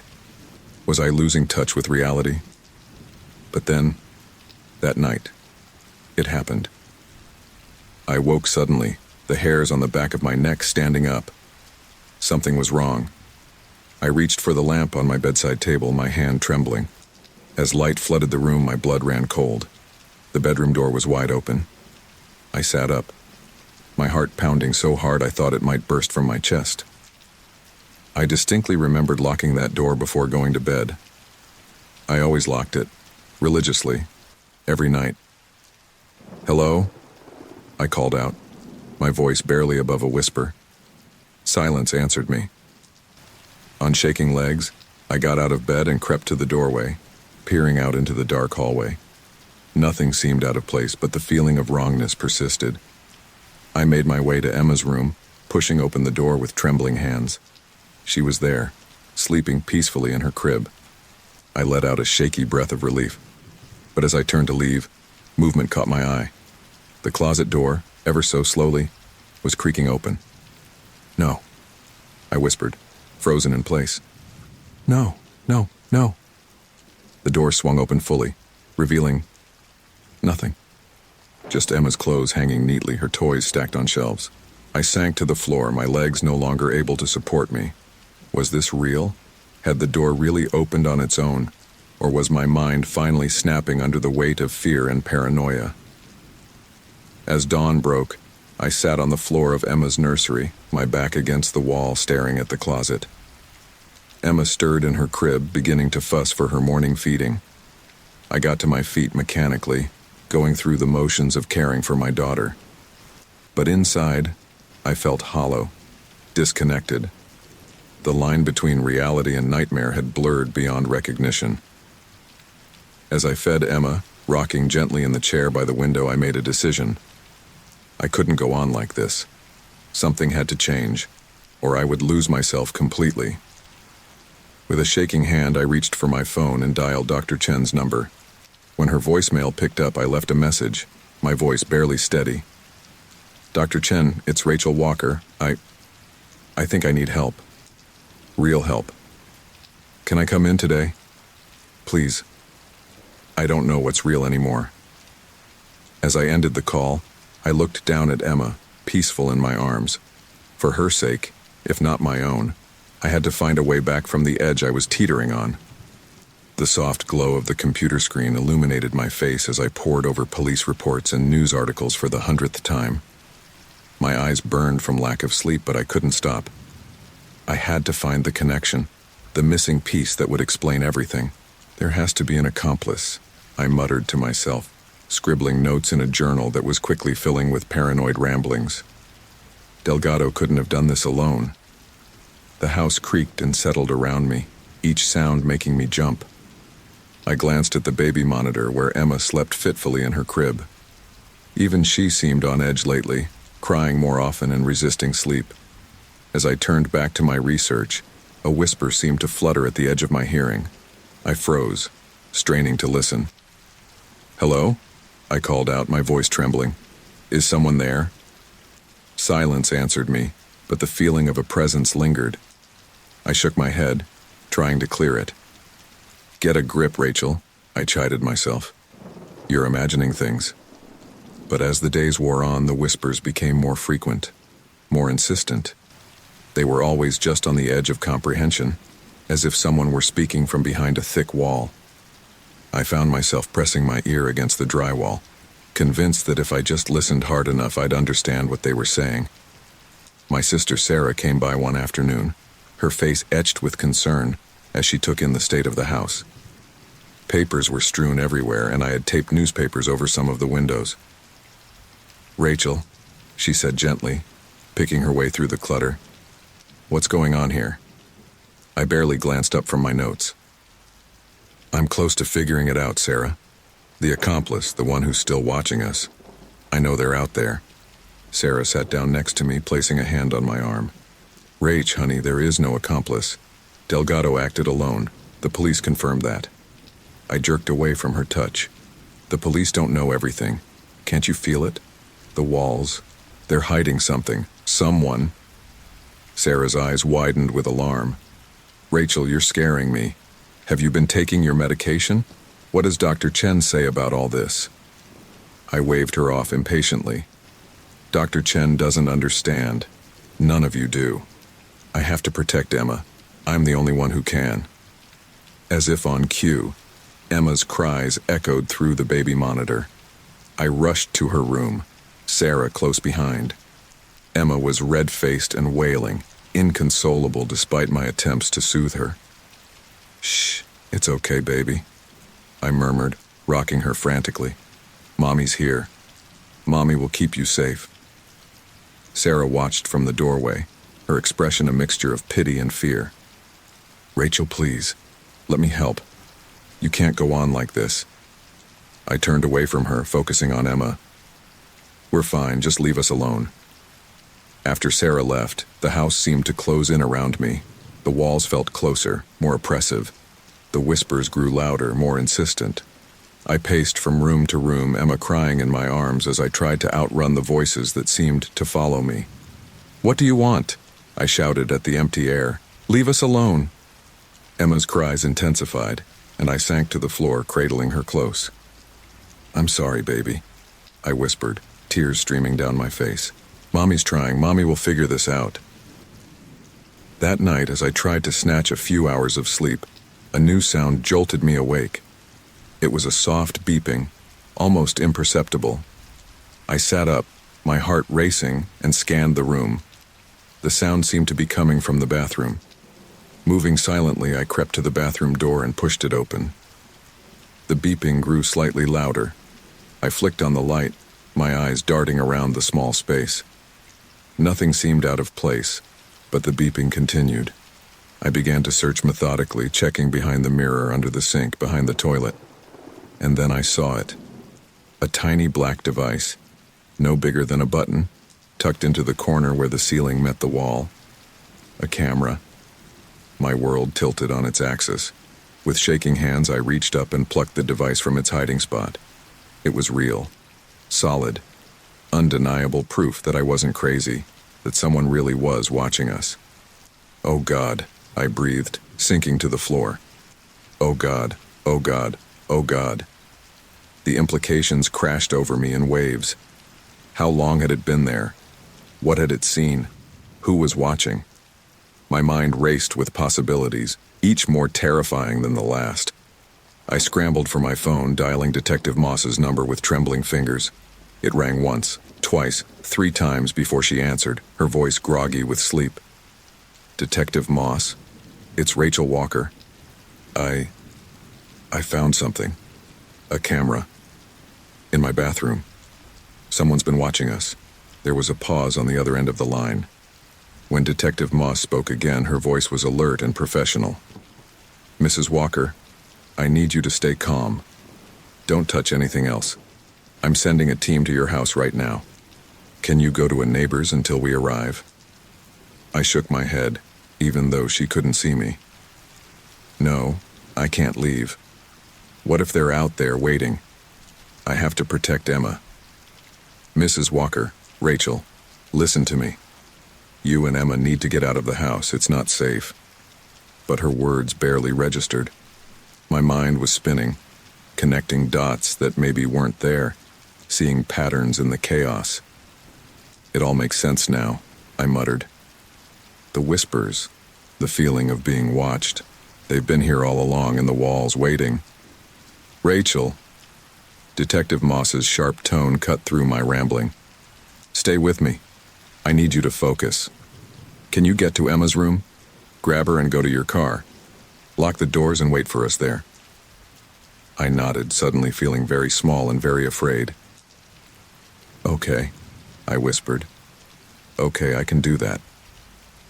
As I hung up the phone and made my way to Emma's room, the whispers in the walls seemed to grow louder, more insistent. But for the first time in weeks, I felt a strange sense of clarity. The camera was real. The threat was real. I wasn't crazy. I scooped Emma from her crib, holding her close as I made my way downstairs. It's okay, baby, I murmured. Mommy's got you. We're going to be okay. As I stepped out into the cool night air, I cast one last glance at the house. In the darkness, it loomed like a malevolent presence, its windows like hungry eyes watching our escape. The whispers faded as I walked away, but I knew they would be waiting when I returned. The house was in chaos. Drawers pulled out, furniture overturned, walls peppered with small holes where I'd searched for hidden cameras. I stood in the middle of the living room, my hair wild and unkempt, eyes darting from corner to corner. Where are you? I muttered, my voice hoarse from lack of sleep. I know you're here somewhere. Emma's cries echoed through the baby monitor, a constant reminder of why I couldn't stop, couldn't rest. I had to find them all, had to make sure we were safe. I made my way to the bathroom, the scene of my previous discovery. The police had taken the camera I'd found, but what if there were others? I began methodically checking every nook and cranny, my movements frantic and uncoordinated. As I leaned in to examine the mirror more closely, a movement in its reflection caught my eye. A figure standing just behind me. I whirled around, my heart pounding in my chest. Who's there? I shouted, but the bathroom was empty. I was alone, and yet the feeling of a presence lingered. The hair on the back of my neck stood up, and I could have sworn I felt a breath of air on my cheek. You're losing it, Rachel, I whispered to myself, gripping the edges of the sink to steady myself. Get a grip. I looked back up at the mirror, half expecting to see the figure again. Instead, I saw only my own reflection, pale, gaunt, with dark circles under my eyes. I hardly recognized myself anymore. A crash from downstairs jolted me out of my reverie. I raced down the stairs, my mind conjuring images of intruders, of danger to Emma. But when I reached the living room, I froze in disbelief. The lamp that had been on the side table was now in the middle of the room, shattered on the floor. But that was impossible. I had been upstairs, and Emma was in her crib. There was no one else in the house. "Hello?" I called out, my voice trembling. "Is someone there?" Silence answered me, but as I stood there trying to make sense of what I was seeing, a book suddenly flew off the shelf, landing with a thud at my feet. I stumbled backward, my breath coming in short gasps. This couldn't be happening. Objects don't move on their own. It defied all logic, all reason. And yet, before my eyes, a chair began to slide across the floor, its legs scraping against the hardwood. "No," I whispered, shaking my head in denial. "No, this isn't real. This can't be real." I ran from the room, taking the stairs two at a time. I had to get to Emma, had to make sure she was safe. But when I burst into her nursery, my world tilted on its axis. The crib was empty. "Emma?" I called out, panic rising in my throat. "Emma, where are you?" I tore through the room, throwing aside blankets, looking under furniture, anywhere a baby could possibly be. But she was gone. My mind raced with terrible possibilities. Had someone taken her? Had I sleepwalked and moved her without remembering? Or was this all some terrible nightmare I couldn't wake up from? I stumbled out into the hallway, calling Emma's name over and over, and then I heard it. A soft coo coming from my bedroom. I pushed open the door with trembling hands, and there she was. Emma, safe and sound, sleeping peacefully in the middle of my bed. Relief washed over me, so intense it made my knees weak. I sank to the floor beside the bed, reaching out to touch Emma's tiny hand, reassuring myself that she was real, that she was here. "Oh, baby," I whispered, tears streaming down my face. "Mommy's so sorry, Mommy's so confused." As the adrenaline faded, exhaustion hit me like a physical force. I climbed onto the bed next to Emma, pulling her close to me. "It's okay," I murmured, more to myself than to her. "We're okay. It's not real. None of it's real." But even as I said the words, doubt gnawed at me. The camera had been real. The police had confirmed that. So what about everything else? The figure in the mirror, the moving objects, Emma in a different room. Where did reality end and delusion begin? I must have drifted off because the next thing I knew, sunlight was streaming through the windows. I blinked, disoriented, and reached for Emma. But the bed beside me was empty. Panic surged through me as I sat up, looking wildly around the room. "Emma," I called out. "Emma, where are you?" And then I heard it. Her happy babble coming from downstairs. I raced down the stairs, my heart in my throat, and skidded to a stop in the kitchen doorway. There was Emma, sitting in her high chair. And there, making faces at her as she spooned cereal into her mouth, was my sister Sarah. "Oh, you're up," Sarah said, looking up at me with a smile that didn't quite reach her eyes. "I hope you don't mind." I let myself in with the spare key. "Thought you could use some rest?" I stared at them, trying to reconcile this normal, domestic scene with the terror of the night before. "Sarah," I said, my voice rough with sleep and emotion. "When did you get here?" Sarah's brow furrowed with concern. "I've been here since last night, Rach.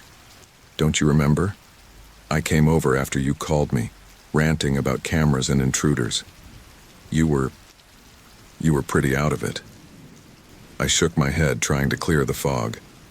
But the objects moving, and Emma, she was in different rooms. I saw... Sarah stood up, approaching me slowly as if I were a wounded animal. "Rachel, honey, none of that happened.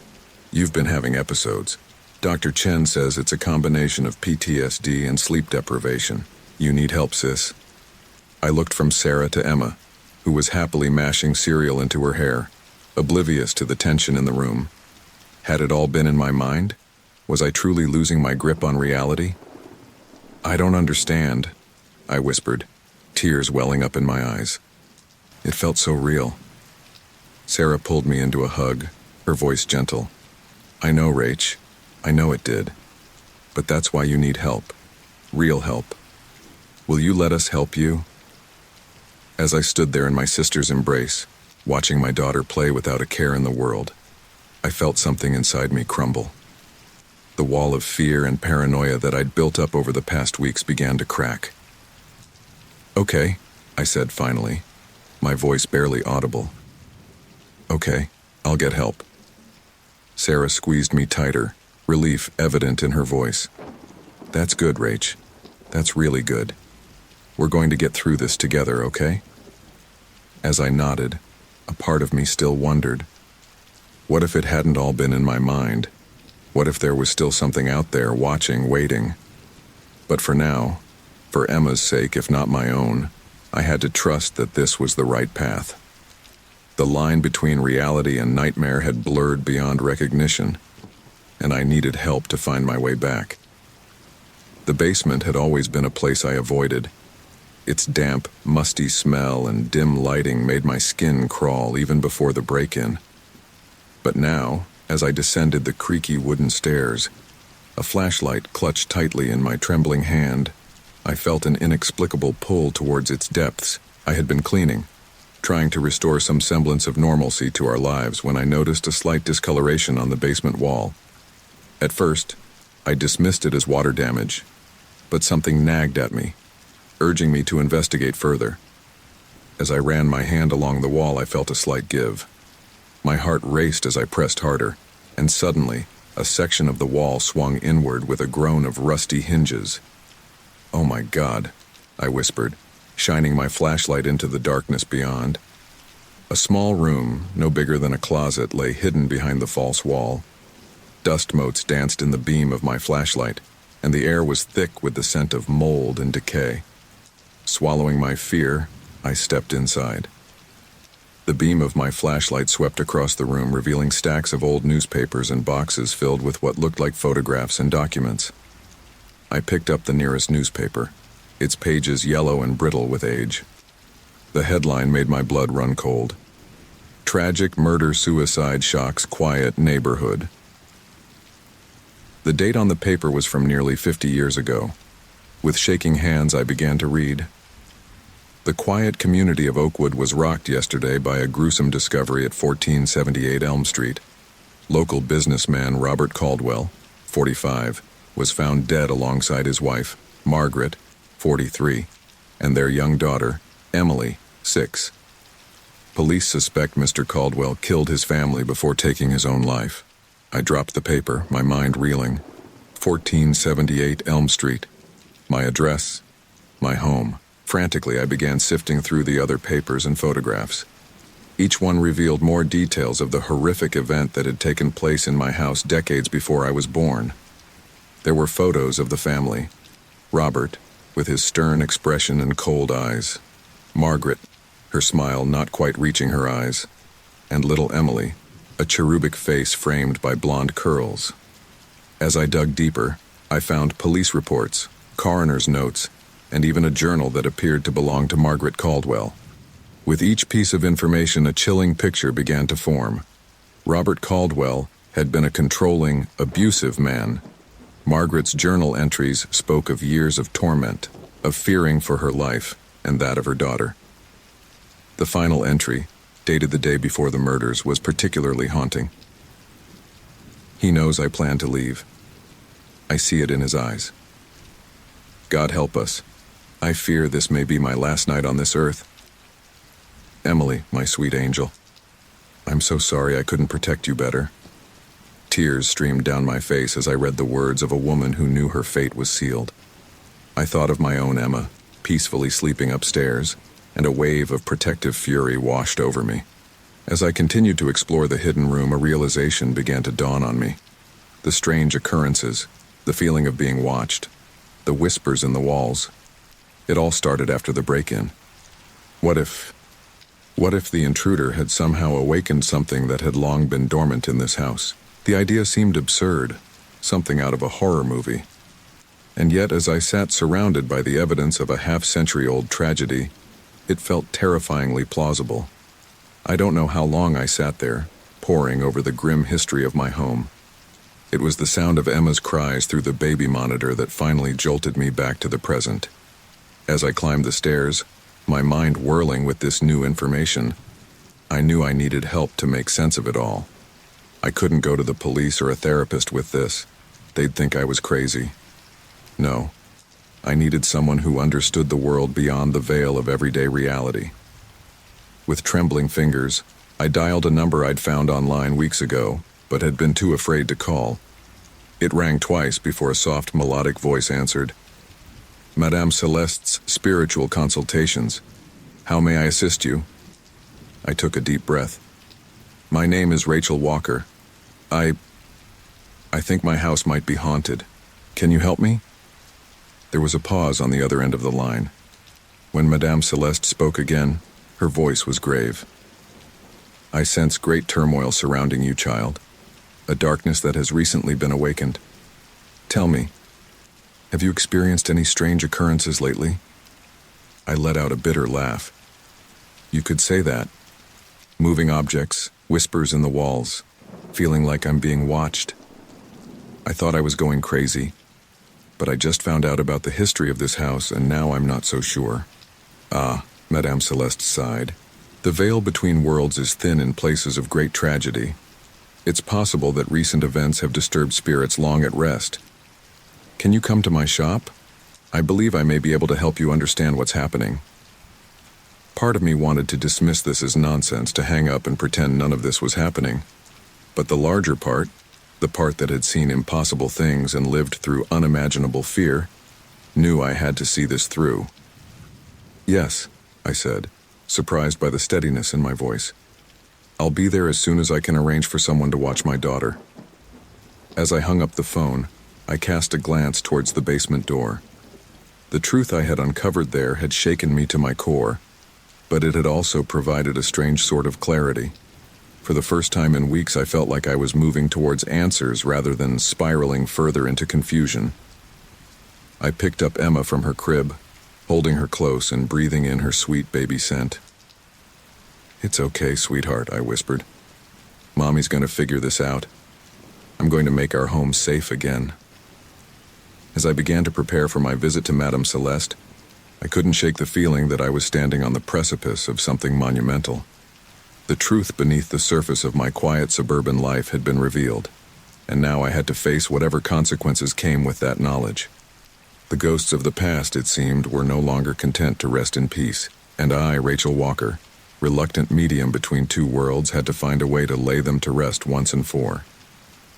The sun dipped below the horizon, painting the sky in hues of deep orange and purple. I stood at the window, watching as darkness crept across the neighborhood. In my hands, I clutched a bundle of sage and an iron poker from the fireplace, meager weapons against the unseen force that had terrorized my family for weeks. Madame Celeste's words echoed in my mind. The spirits are restless, child. They've been awakened by violence and feed on fear. You must confront them with courage and compassion. I turned from the window, my eyes scanning the living room. Emma was safely at my sister's house for the night. This confrontation was mine alone. I know you're here, I said, my voice stronger than I felt. I know what happened in this house. I'm not afraid of you anymore. For a moment, nothing happened. Then, as if in response to my challenge, a cold wind swept through the room. The pages of a nearby book fluttered, and a chill ran down my spine. I took a deep breath, centering myself as Madame Celeste had taught me.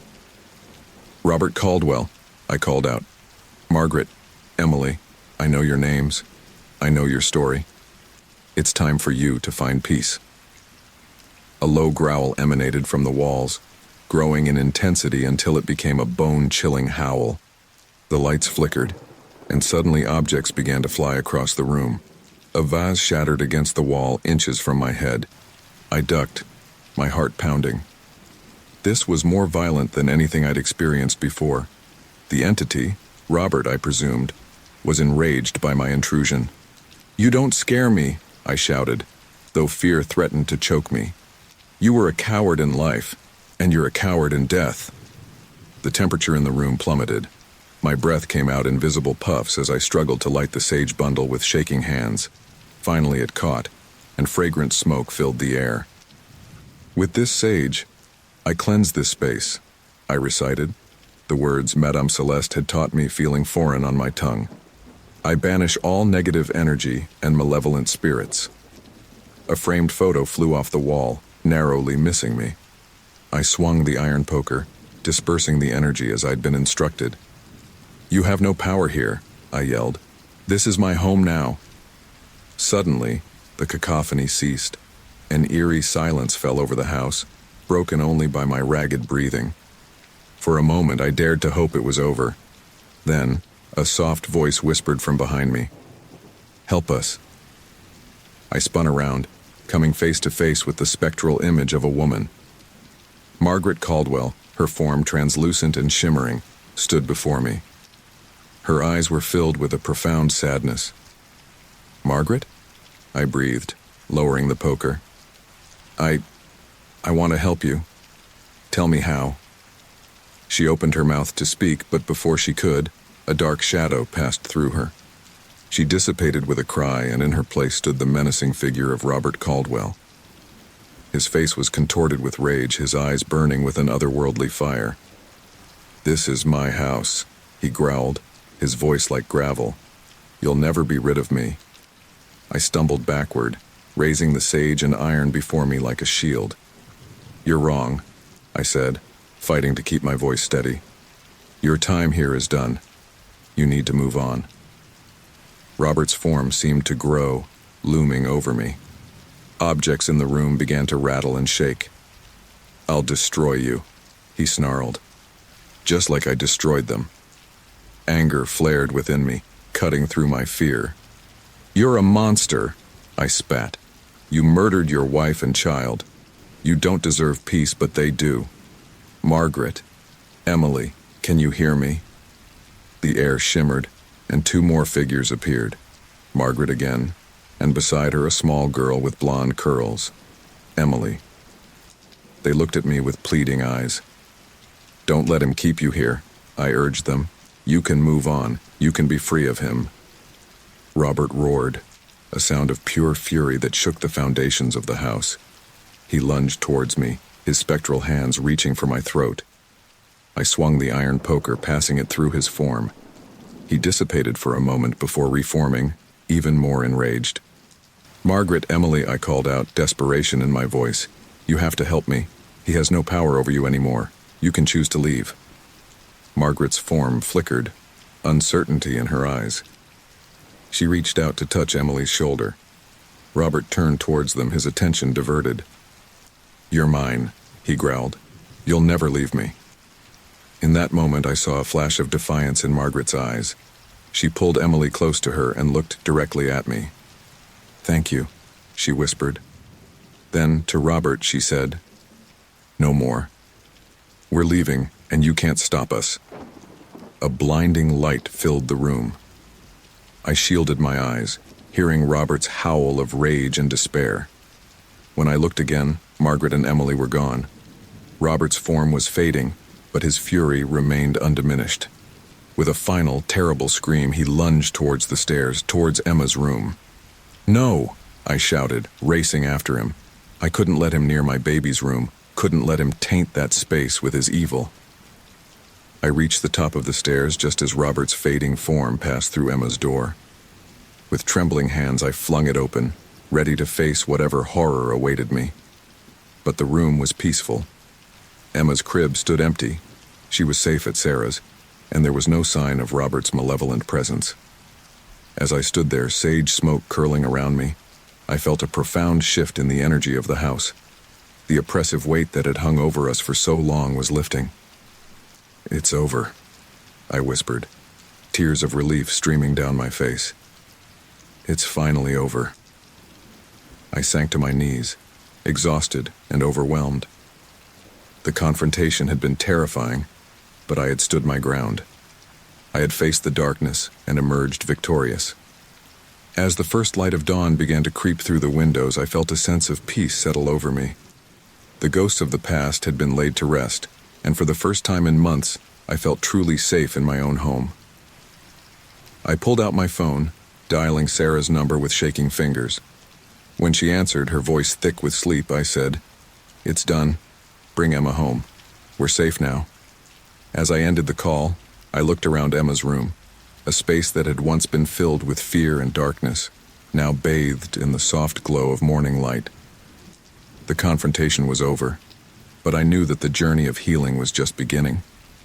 The blinding flash faded, and the deafening shriek that had filled the air moments ago dissipated into an eerie silence. I stood in Emma's room, my heart pounding, ears ringing, trying to process what had just happened. The oppressive energy that had permeated the house for so long seemed to have vanished, leaving behind a stillness that was almost tangible.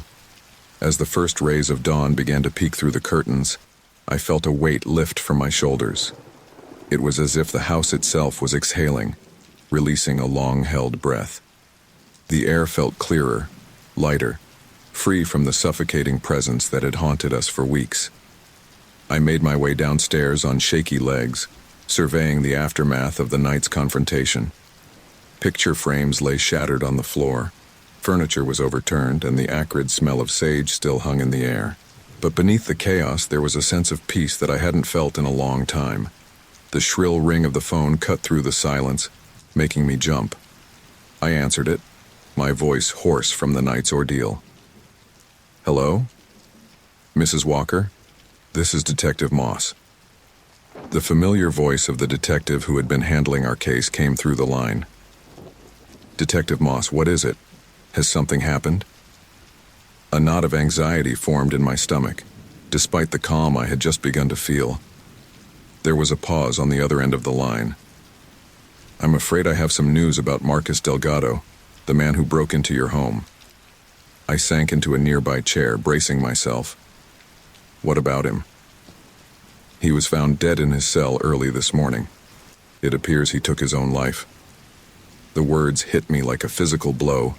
I struggled to form a response, my mind reeling. "Dead? But how? Why?" Detective Moss sighed heavily. "We're still investigating the circumstances, but he left a note. Mrs. Walker, there's something you should know. Delgado had a connection to your house, to its history." My breath caught in my throat. "What kind of connection?" "It turns out Delgado was the grandson of Robert Caldwell. He grew up hearing stories about this house, about what his grandfather had done. He became obsessed with it, with the idea that he needed to continue his grandfather's legacy, in a sense. The revelation sent a chill down my spine. Suddenly, so many pieces of the puzzle began to fall into place. That's why he targeted us, why he was so focused on Emma." "It appears so," Detective Moss confirmed. In his note, he rambled about setting things right and finishing what was started. "Mrs. Walker, I'm so sorry. We had no idea about this connection when we arrested him." I closed my eyes, trying to process this new information. "Thank you for telling me, Detective. I need some time to think about all this." After ending the call, I sat in stunned silence for what felt like hours. The sun had fully risen, bathing the room in a warm, golden light that seemed at odds with the dark revelations of the morning. The sound of a car pulling into the driveway roused me from my thoughts. I looked out the window to see Sarah's car with her and Emma getting out. A wave of emotion washed over me. Relief, love, and a fierce protectiveness. I met them at the door, scooping Emma into my arms and holding her close. Sarah looked at me with concern, taking in my disheveled appearance and the state of the house. "Rachel, what happened here? Are you okay?" I nodded, managing a small smile. "I'm okay. We're okay. It's over, Sarah. It's finally over." Over the next few hours, I recounted the events of the night to Sarah, as well as what Detective Moss had told me. Sarah listened with wide eyes, her expression a mixture of disbelief and concern. "Oh, Rach," she said when I had finished, pulling me into a tight hug. "I can't believe you went through all that alone. Why didn't you call me?" I shook my head, still cradling Emma, who had fallen asleep in my arms. "I had to face it myself, Sarah. It was the only way to end it." As the days passed, a sense of normalcy began to return to our lives. The house felt different, lighter somehow. The oppressive atmosphere that had hung over us for so long was gone, replaced by a peaceful calm. I threw myself into the task of repairing and cleansing the house, both physically and spiritually. I repainted walls, replaced broken items, and had Madame Celeste perform a final cleansing ritual to ensure any lingering negative energy was dispelled.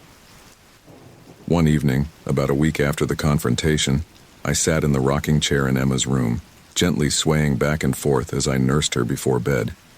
As I looked down at her peaceful face, a profound realization washed over me.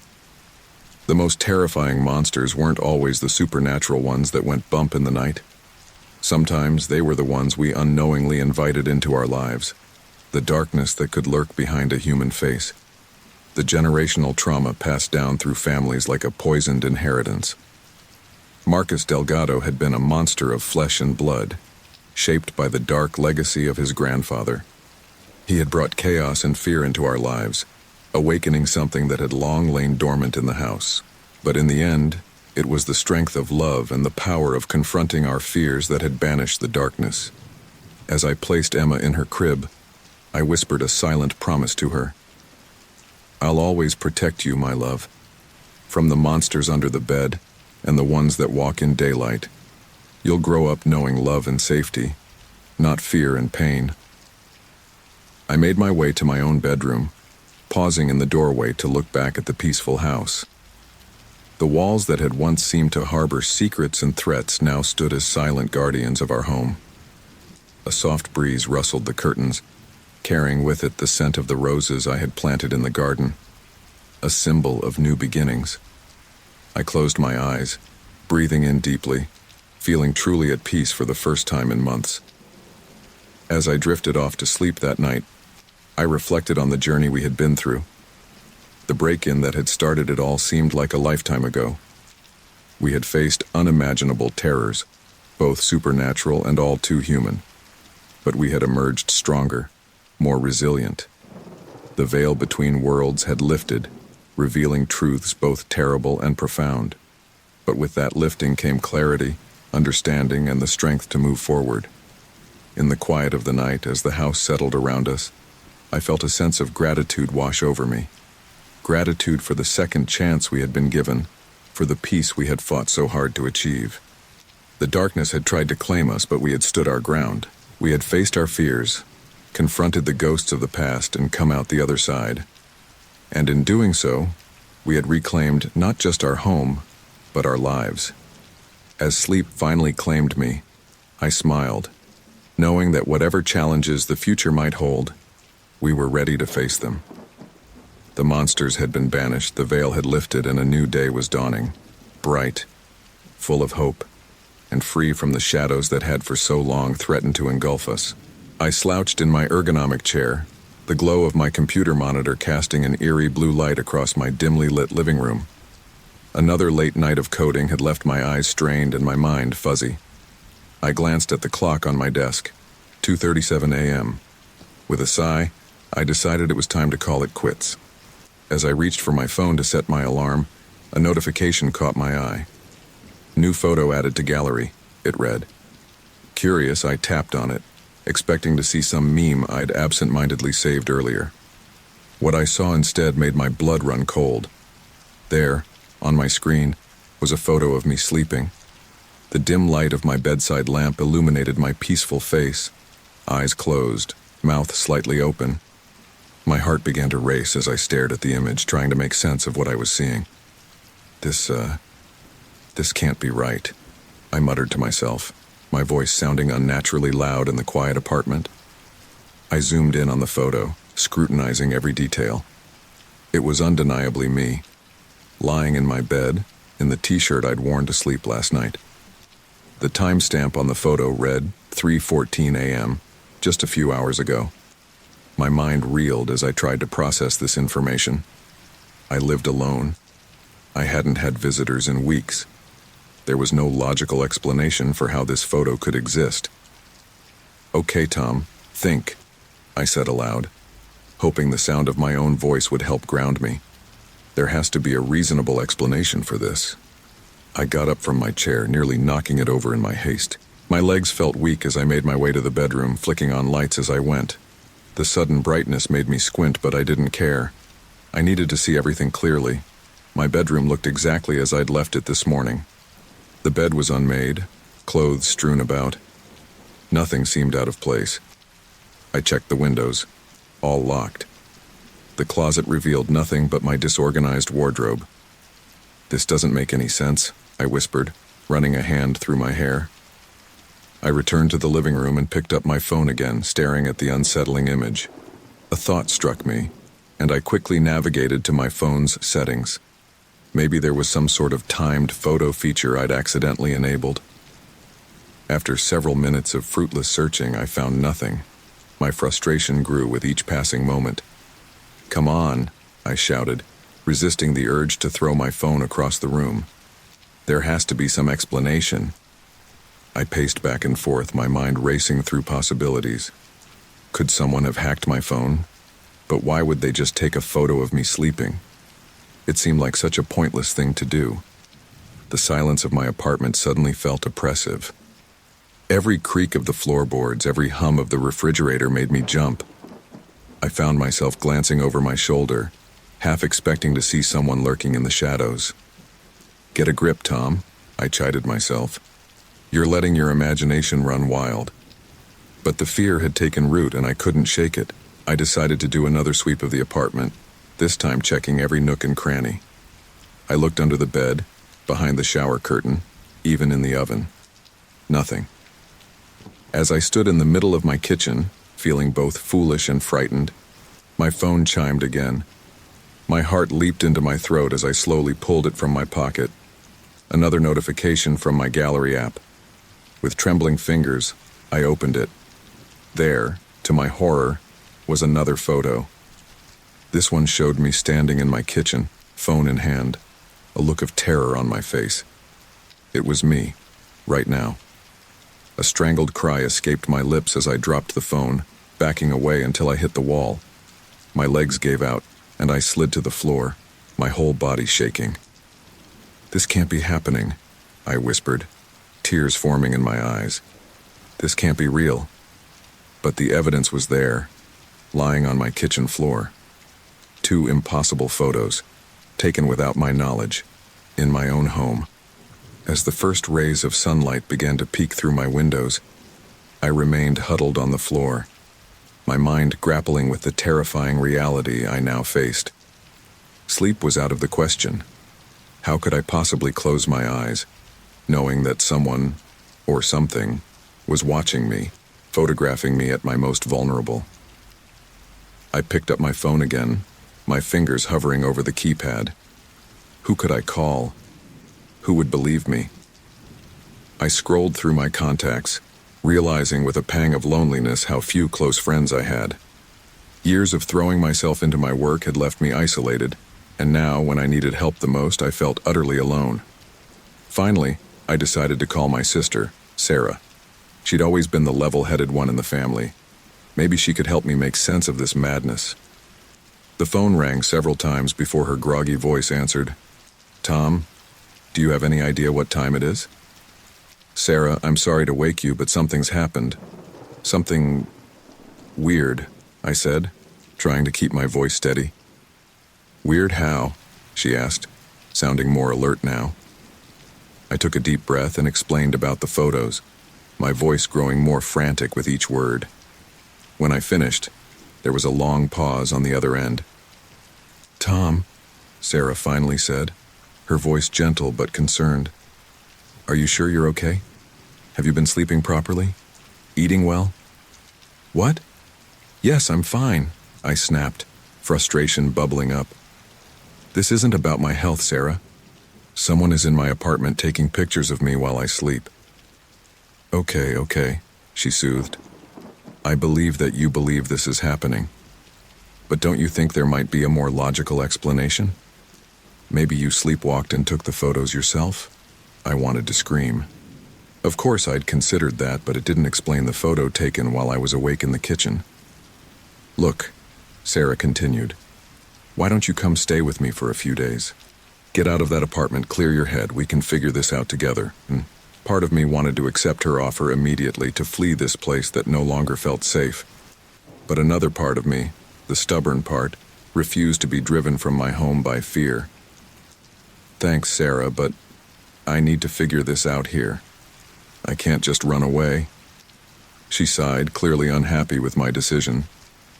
All right, but promise me you'll call if anything else happens. And maybe think about talking to someone? Professionally, I mean. I bristled at the suggestion but bit back an angry retort. I knew she was just trying to help. I'll think about it, I said, not really meaning it. After ending the call, I sat in silence, watching the sun slowly illuminate my apartment.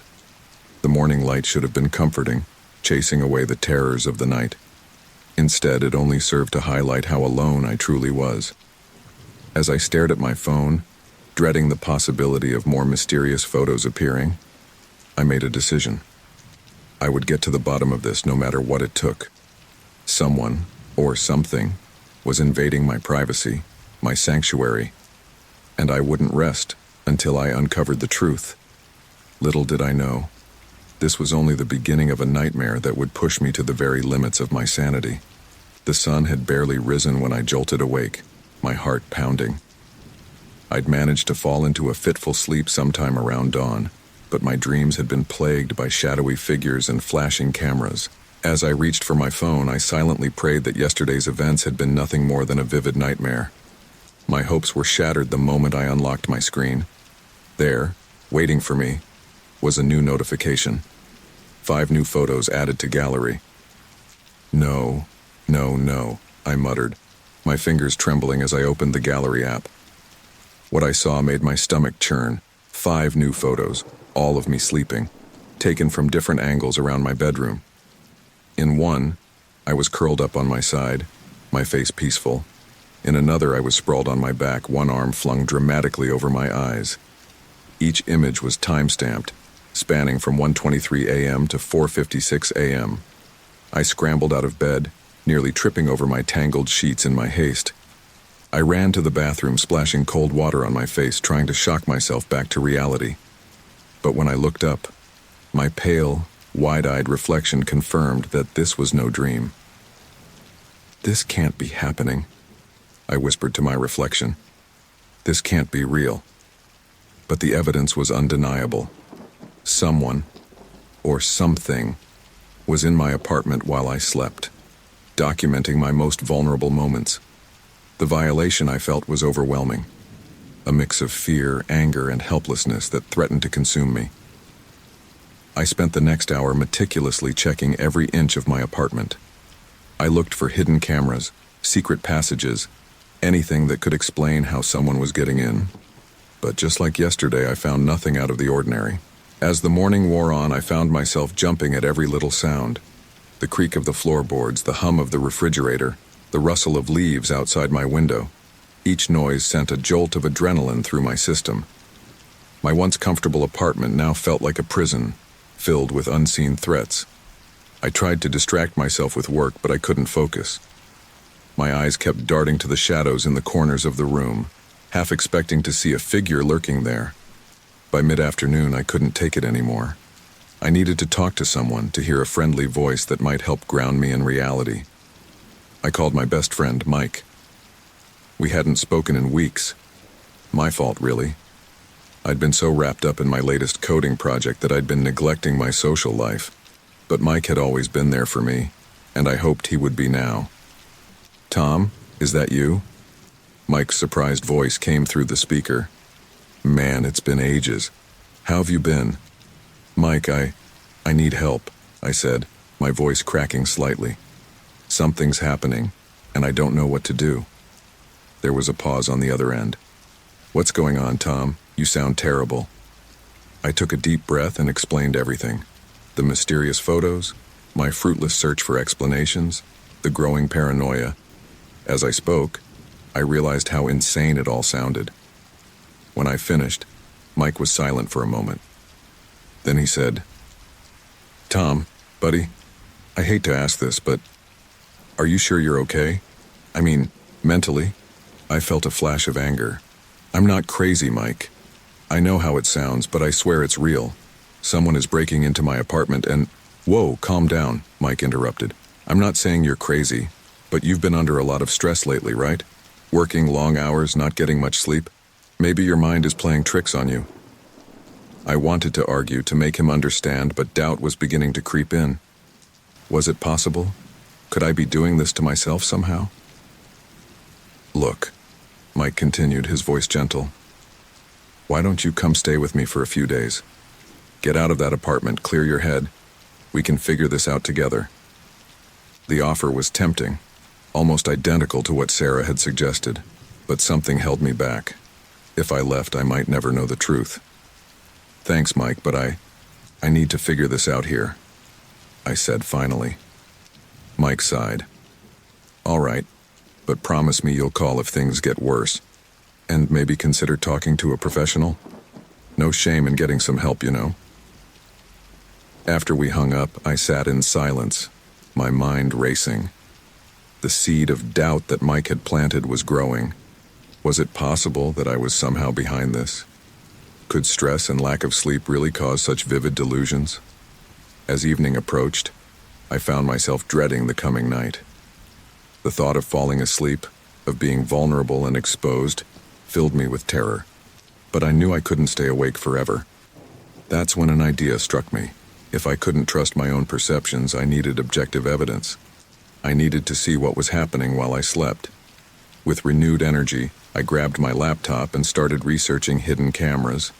I found a few models that could be easily concealed and ordered them for express delivery. But I couldn't wait until they arrived. I needed to do something now. I dug out an old webcam from a drawer and set it up on my bookshelf, angling it towards my bed. I connected it to my laptop and started a recording program. It wasn't ideal, but it was a start. As I prepared for bed that night, I felt a mix of fear and determination. Whatever was happening, I would get to the bottom of it. I double-checked the webcam, making sure it was recording, then climbed into bed. Sleep didn't come easily. Every sound, every shadow made me tense up. But eventually, exhaustion took over, and I drifted off into an uneasy slumber. The next morning, I woke with a start. Sunlight was streaming through my windows, and for a moment I felt a sense of relief. But then I remembered the camera, and anxiety gripped me once again. With trembling hands, I reached for my laptop. The recording had stopped sometime during the night. The memory was full. My heart pounding, I started the playback. For hours, nothing happened. I watched myself toss and turn, the grainy night vision image showing my restless sleep. But then at 3:17 a.m., something changed. A shadow moved across the room, approaching my bed. I leaned closer to the screen, my breath caught in my throat. The figure was indistinct, but definitely human-shaped. It leaned over me, and I saw the flash of a phone camera. "Oh my God," I whispered, a chill running down my spine. The figure straightened up and turned, seeming to look directly at the webcam. For a heart-stopping moment, I thought I saw a face, but before I could make out any features, the video cut out. I sat back, my mind reeling. I had proof now. Undeniable evidence that someone was in my apartment. But far from providing relief, this knowledge only intensified my fear, because now I knew, without a doubt, that I wasn't alone. As I stared at the frozen image on my screen, a new, terrifying question formed in my mind. Now that I knew the truth, what would my mysterious intruder do next? My hands shook as I rewound the footage for what felt like the 100th time.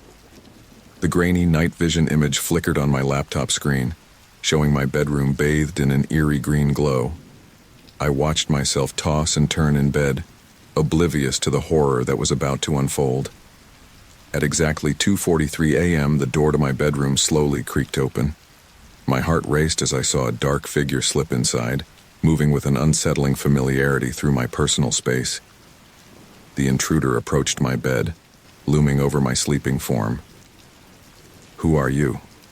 I whispered to the screen, leaning in closer as if I could force the shadowy figure to reveal its identity. The intruder reached into their pocket and pulled out what I assumed was a phone. A faint light illuminated their face for just a moment as they snapped a picture of me sleeping.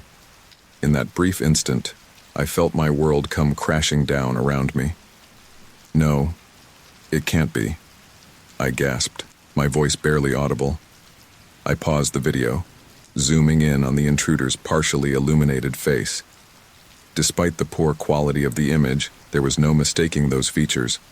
The neatly trimmed beard, the round glasses, the receding hairline. It was Mr. Jenkins, my neighbor from across the hall. Tears welled up in my eyes as the realization hit me. Mr. Jenkins, the kindly older gentleman who had welcomed me to the building with a homemade pie. The man who always had a friendly wave and a good morning when we passed in the hallway.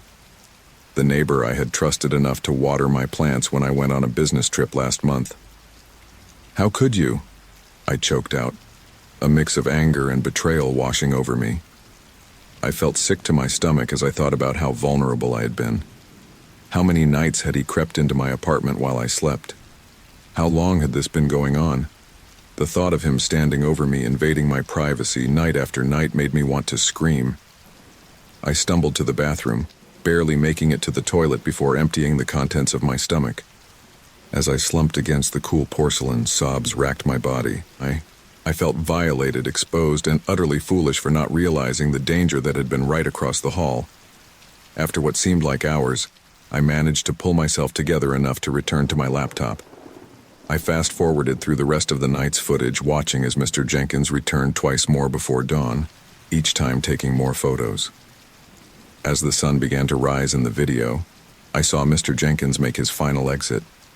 Just before he left, he turned towards the camera, a small smile playing on his lips. It was as if he knew he was being watched and was taunting me. That smile ignited a fire within me. Anger began to overshadow my fear and disgust. How dare he? How dare this man, whom I had considered a friendly neighbor, betray my trust in such a horrific way? I paced my apartment, my mind racing as I tried to decide what to do next. Should I confront him? Call the police? Move out immediately? Each option seemed fraught with potential dangers and complications. In the midst of my internal debate, a knock at my door made me jump. My heart pounded as I approached the peephole, dreading who I might see on the other side. To my relief, it wasn't Mr. Jenkins. It was Sarah, my sister. I opened the door, and Sarah's concerned expression immediately turned to one of shock. "Tom, you look terrible. What's going on?" I pulled her inside quickly, checking the hallway before slamming and locking the door. "Sarah, I found out who's been taking the photos," I said, my voice shaking. Sarah's eyes widened. "What? How? Who is it?" I led her to my laptop, my hands trembling as I pulled up the video. "It's Mr. Jenkins, my neighbor. Look." As we watched the footage together, Sarah's face went through a range of emotions: disbelief, horror, and finally, anger. "That bastard," she hissed. "We need to call the police right now." I hesitated. But what if they don't believe me? What if Mr. Jenkins somehow deletes all the evidence before they arrive? Sarah grabbed my shoulders, forcing me to look at her. "Tom, listen to me. This man has been breaking into your home and violating your privacy. This is serious. We need to report this." I nodded, knowing she was right. As Sarah dialed 911, I sank onto my couch, the weight of the situation finally hitting me full force. How would I ever feel safe in my own home again? The next few hours passed in a blur. Police officers arrived, took my statement, and collected the video evidence. They assured me they would question Mr. Jenkins and obtain a warrant to search his apartment.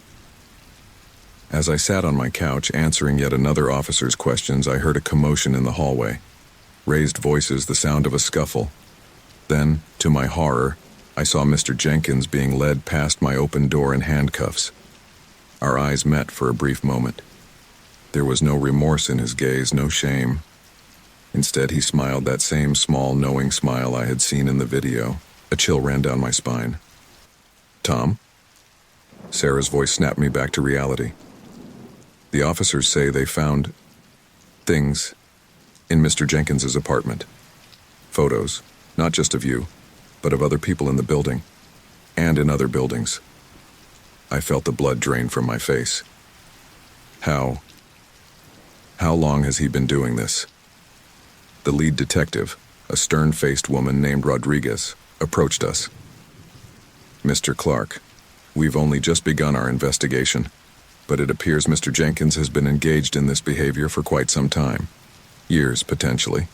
You're not his only victim, but you may be the one who finally stopped him." Her words should have been comforting, but they only made me feel worse. How many lives had been affected by this man's actions? How many people, like me, had their sense of safety and trust shattered? As the police finished up their work and prepared to leave, Detective Rodriguez turned to me one last time. "Mr. Clark, I know this has been a traumatic experience.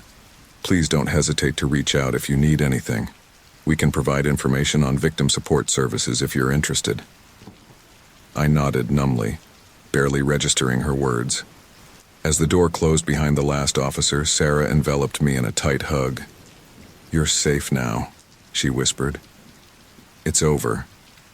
But as I hugged her back, I couldn't shake the feeling that this was far from over. The physical threat might have been removed, but the psychological scars remained. As I looked around my apartment, every shadow seemed to hide a potential threat. Every sound made me jump. I had wanted answers, and now I had them. But the revelation had left me feeling more vulnerable and afraid than ever before. As night fell, I wondered if I would ever be able to sleep peacefully again, or if the specter of Mr. Jenkins would haunt my dreams forever. Little did I know, this was just the beginning of a nightmare that would push me to the very limits of my sanity. The next morning, I awoke to the harsh reality that yesterday's events weren't just a nightmare. The police had come and gone, leaving me alone with my thoughts and fears. Despite Mr. Jenkins being in custody, I couldn't shake the feeling of violation that clung to me like a second skin. As I stumbled into my kitchen, desperate for coffee to clear the fog from my sleepless night, a knock at the door made me freeze. My heart raced as I approached, peering through the peephole with trepidation. To my shock, there stood Mr. Jenkins, looking as calm and friendly as ever. "Impossible," I whispered, backing away from the door. The knocking continued, more insistent this time. "Tom? It's George from across the hall. I saw the police yesterday. Is everything all right?" His voice, once warm and grandfatherly, now sent chills down my spine. How could he act so normal after what he'd done? Anger began to bubble up inside me, overshadowing my fear. Before I could think better of it, I yanked the door open, glaring at the man who had haunted my nights. "How dare you?" I hissed, my voice shaking with rage and terror. Mr. Jenkins blinked, his expression one of mild surprise. "I'm sorry? I don't understand." "Don't play dumb," I shouted, my hands clenching into fists at my sides. "I know what you did. I saw the footage. You've been breaking into my apartment, taking photos of me while I sleep." For a moment, something flashed in Mr. Jenkins's eyes, recognition perhaps, or guilt. But it was gone so quickly, I almost thought I'd imagined it. His face settled into a mask of concern. "Tom, my boy, I think you might be confused," he said softly, as if speaking to a child. "I've never been in your apartment without your permission. Are you feeling all right? You look terrible." His calm demeanor in the face of my accusations sent a fresh wave of chills down my spine. How could he lie so effortlessly? I felt my resolve wavering under his steady gaze. But I saw you," I stammered, suddenly unsure. "The camera, the footage." Mr. Jenkins took a step closer, his hand reaching out as if to comfort me. I flinched away, backing into my apartment.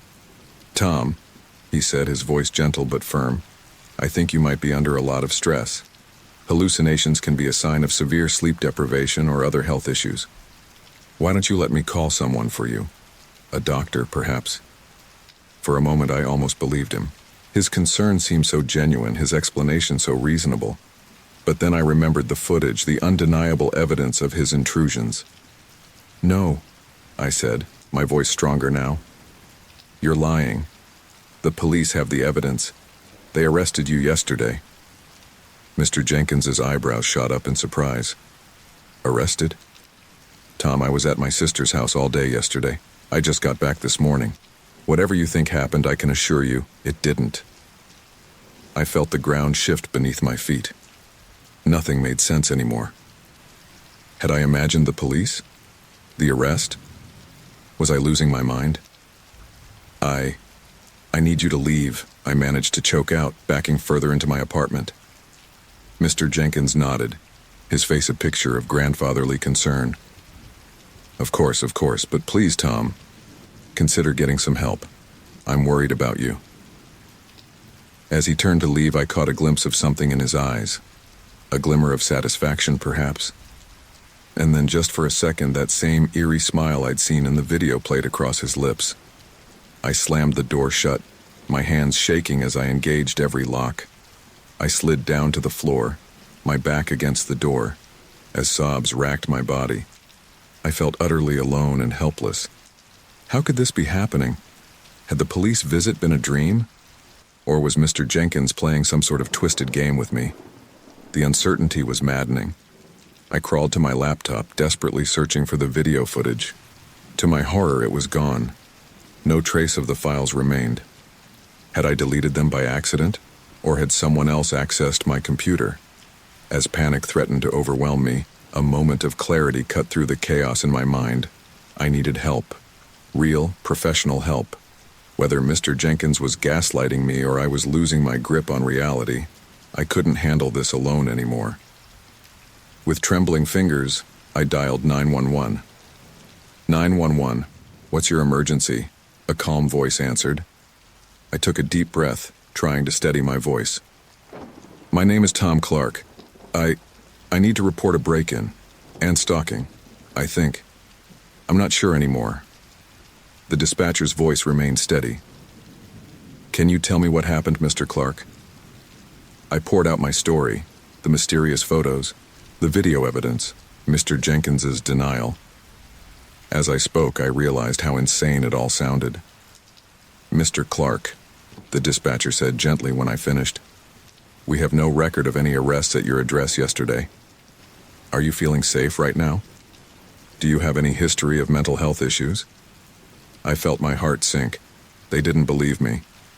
No, I'm not in immediate danger. I need someone to believe me, to help me figure out what's real. I understand, sir. I'm going to send an officer to your location to take a statement. In the meantime, would you like me to contact a crisis counselor for you? I nodded, then remembered she couldn't see me. Yes, please. I think I need help. After hanging up, I sat in silence, waiting for the police to arrive. My mind raced with possibilities. Was Mr. Jenkins really innocent? Had I imagined everything? Or was this all part of some elaborate plot to make me doubt my own sanity? A knock at the door made me jump. Mr. Clark, this is Officer Ramirez. Can you open the door? As I stood to answer, I caught my reflection in the mirror. I barely recognized the haggard, wild-eyed man staring back at me. In that moment, I wasn't sure which was more terrifying, the possibility that Mr. Jenkins was a master manipulator playing a deadly game, or the possibility that the true enemy was my own mind. Officer Ramirez stood in my living room, her keen eyes taking in every detail as I recounted my story for what felt like the 100th time. Unlike the 911 dispatcher, she didn't dismiss my claims outright. Instead, she listened intently, jotting down notes in her small, leather-bound notebook. Mr. Clark, she said after I finished, her voice calm but serious. I understand how distressing this situation must be for you. We're going to take your claims very seriously and conduct a thorough investigation. Relief washed over me at her words. Finally, someone was listening.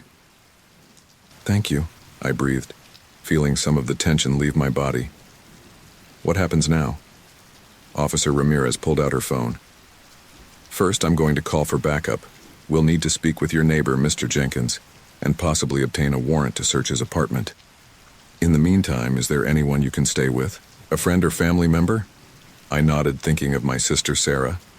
Yes, I can call my sister.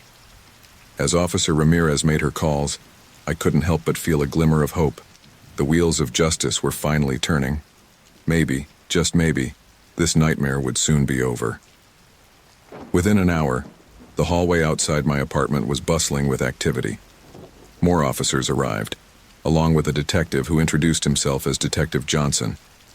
They set up a makeshift command center in the building's common room, coordinating their efforts with impressive efficiency. I watched from my doorway as officers approached Mr. Jenkins's apartment. To my surprise, he wasn't home. "Mr. Clark," Detective Johnson approached me, his face serious. "We've obtained a warrant to search Mr. Jenkins's apartment.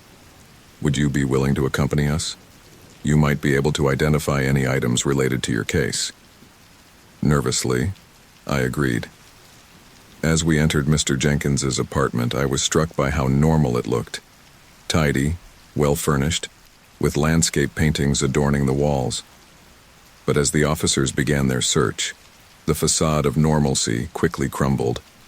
In a locked drawer in the bedroom, they found dozens of memory cards and a laptop.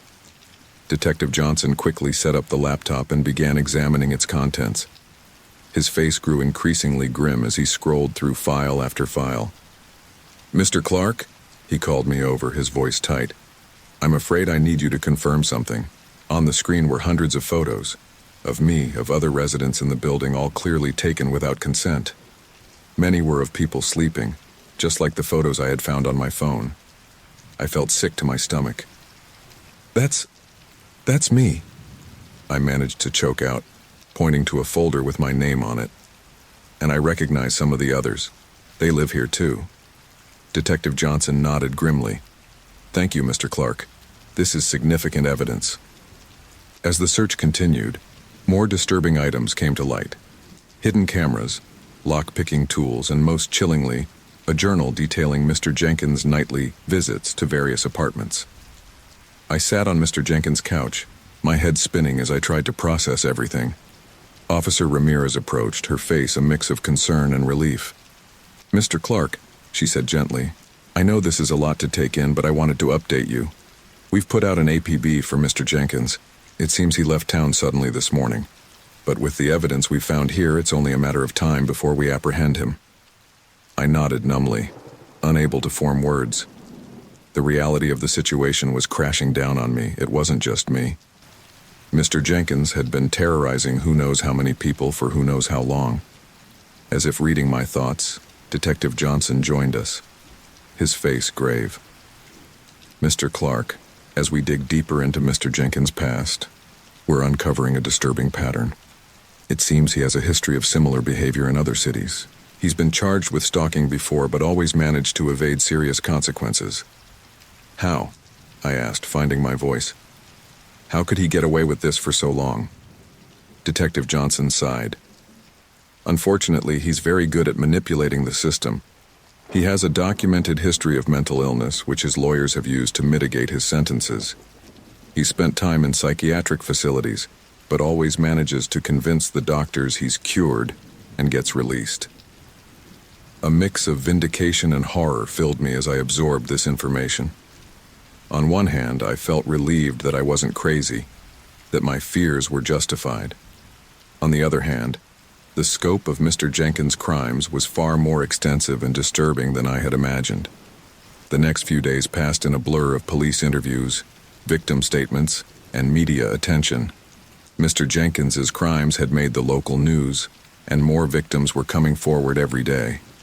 I gave countless statements, recounting my experiences over and over until the words lost all meaning. Finally, 5 days after the investigation began, I received the call I had been both dreading and hoping for. "Mr. Clark, this is Detective Johnson. I wanted to inform you personally. We've apprehended Mr. Jenkins. He was trying to cross the state line." I let out a breath I didn't realize I'd been holding. "Thank you," I said, my voice shaky. "What happens now?" "He'll be arraigned tomorrow. Given the evidence we've collected and his prior history, I'm confident he'll be held without bail. You should prepare yourself. This will likely go to trial, and we may need you to testify." As I hung up the phone, I was overwhelmed by a complex mix of emotions. Relief, certainly, but also fear, anger, and a deep sadness for all the lives Mr. Jenkins had affected. That night, as I lay in bed in Sarah's guest room, I still couldn't bring myself to return to my apartment. I naively believed that my nightmare had come to an end. Mr. Jenkins was in custody. The police had mountains of evidence. Justice would be served. I closed my eyes, feeling truly safe for the first time in weeks. But as I drifted off to sleep, a small voice in the back of my mind whispered a warning. This wasn't over. Not by a long shot. The true impact of Mr. Jenkins' actions on my psyche was only just beginning to surface. Little did I know the arrest of Mr. Jenkins was not the end of my ordeal, but merely the closing of one chapter and the beginning of another, far more challenging one. The days following Mr. Jenkins's arrest blurred together in a haze of sleepless nights and anxious days. Despite the constant reassurances from the police and my sister Sarah, I couldn't shake the feeling that I was still being watched. Every creak of the floorboards, every shadow that flickered across the wall, sent my heart racing. I had moved back into my apartment, thinking that being in my own space would help me regain a sense of normalcy. But as I lay in bed each night, staring at the ceiling, I realized how wrong I had been. "You're safe now, Tom," I whispered to myself, repeating the mantra that had become my lifeline. "He's locked up. No one is watching you." But the words rang hollow in the oppressive silence of my bedroom. Sleep eluded me, my mind conjuring images of shadowy figures lurking just out of sight, waiting for me to let my guard down.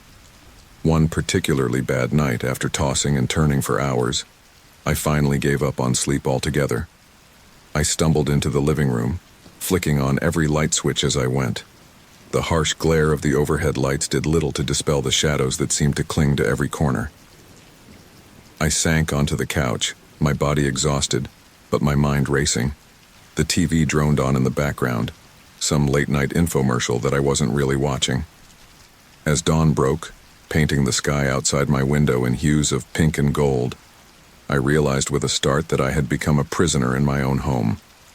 The thought of leaving, of facing the outside world, filled me with dread. What if there were others like Mr. Jenkins out there? What if he had accomplices who were continuing his work? My phone buzzed with a text from Sarah. "Hey Tom, want to grab lunch today? There's a new cafe I think you'd like." I stared at the message, my fingers hovering over the keyboard. The old me would have jumped at the chance for a nice lunch out. Now the very idea made my palms sweat. "Sorry, not feeling great today. Maybe another time," I typed back, hating myself for the lie but unable to muster the courage to leave my apartment. Days turned into weeks and I found myself withdrawing more and more. I had my groceries delivered, worked remotely, and made excuses to avoid social gatherings. My apartment, once my sanctuary, had become both my refuge and my prison. Sarah, bless her, tried her best to draw me out of my shell. She showed up unannounced one evening, a bag of takeout in hand. "Tom, it's me. Open up," she called through the door. I hesitated, my hand on the doorknob. After a moment's internal struggle, I opened the door a crack, the chain still latched. Sarah's concerned face peered through the gap. "Oh, Tom," she sighed, taking in my disheveled appearance. "Can I come in?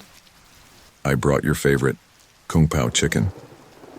The smell of the food made my stomach growl, reminding me that I hadn't eaten a proper meal in days. Reluctantly, I closed the door, unlatched the chain, and let her in.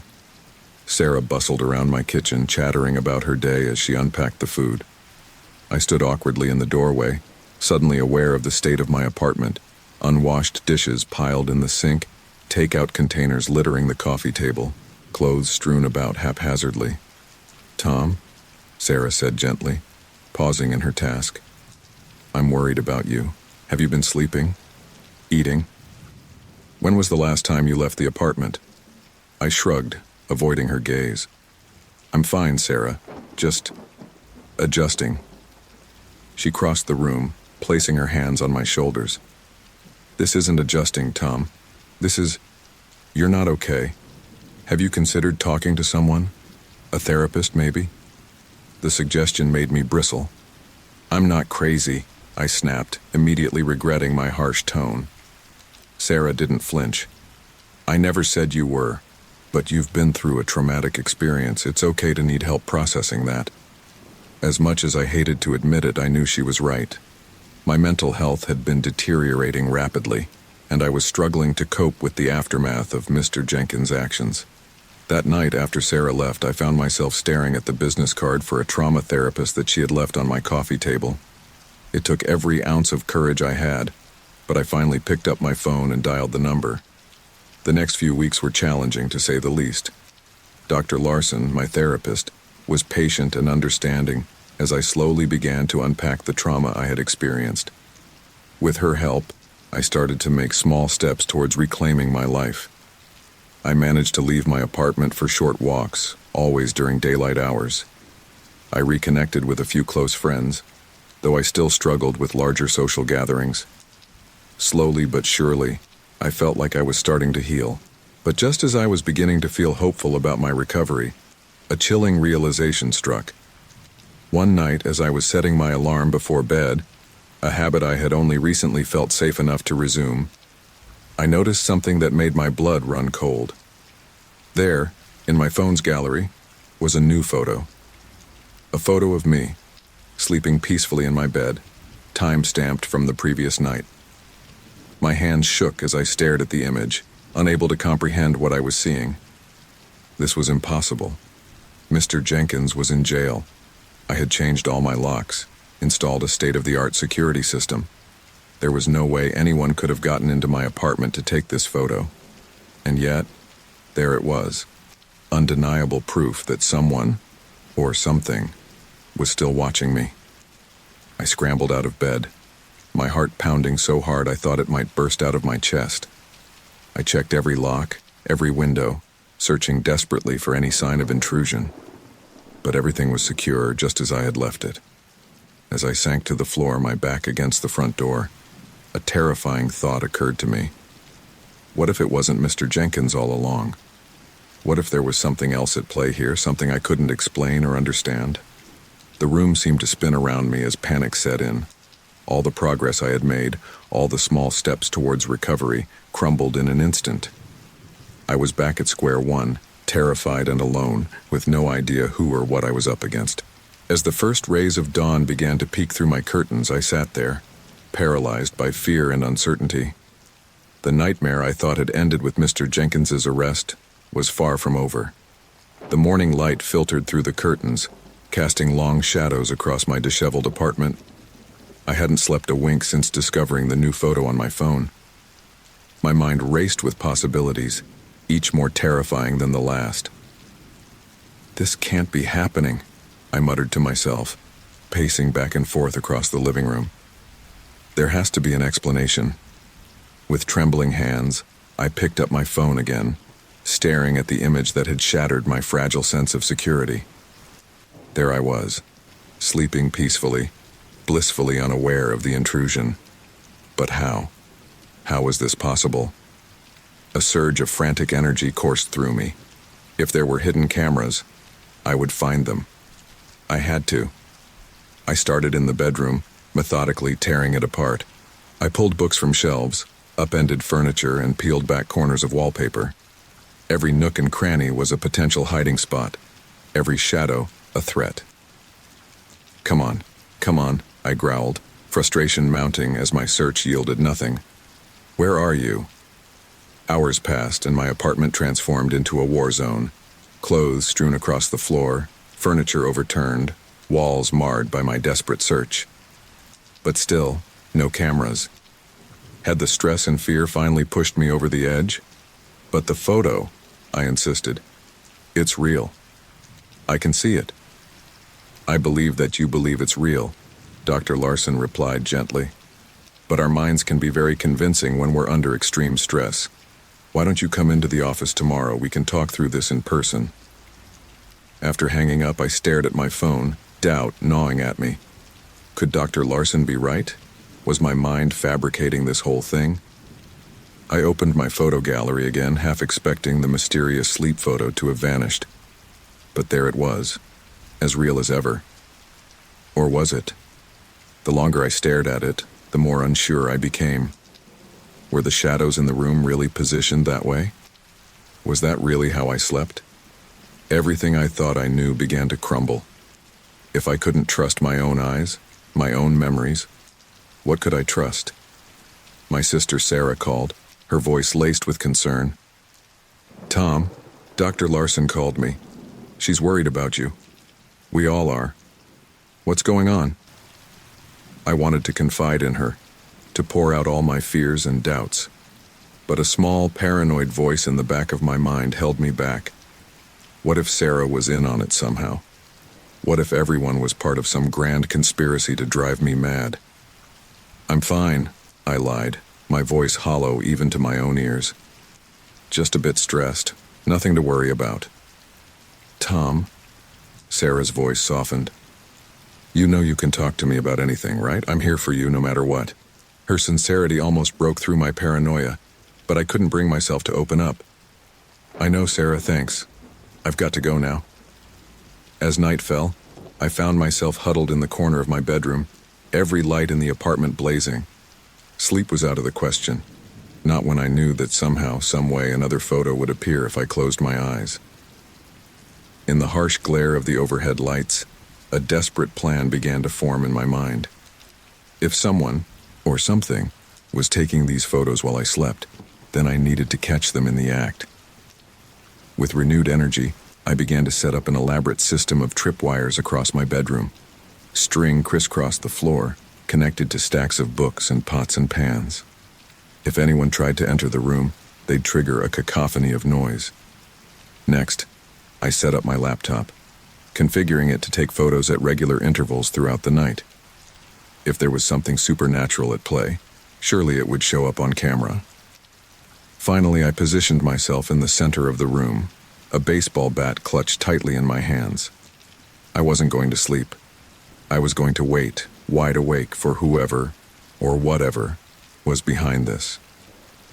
As the clock ticked past midnight, I sat there, every muscle tense, eyes darting from shadow to shadow. The silence in the apartment was oppressive, broken only by the occasional click of my laptop's camera. "Come on," I whispered into the darkness, a manic glint in my eye. "Show yourself." Little did I know the trap I had set was not for some external threat, but for my own fracturing psyche. As the night wore on, the line between reality and delusion would blur even further, leading me down a path from which there might be no return. In the eerie glow of my laptop screen, I waited, teetering on the edge of sanity, for a confrontation that would either prove my fears or shatter my grip on reality completely. The night stretched before me, long and fraught with unseen dangers as I prepared to face whatever lurked in the shadows of my own mind. The night stretched on endlessly as I lay motionless in my bed, every muscle tense, ears straining for the slightest sound. My heart thundered in my chest so loud I was certain it would give me away, but I forced my breathing to remain slow and steady, mimicking sleep. Hours ticked by, marked only by the soft click of my laptop's camera. The room was bathed in an eerie blue glow from the computer screen, casting long shadows that seemed to dance and writhe in the corners of my vision. "Stay calm," I whispered to myself, so quietly it was barely a breath. "They'll show themselves soon." As the first hints of dawn began to creep through the curtains, my resolve started to waver. Maybe this had all been for nothing.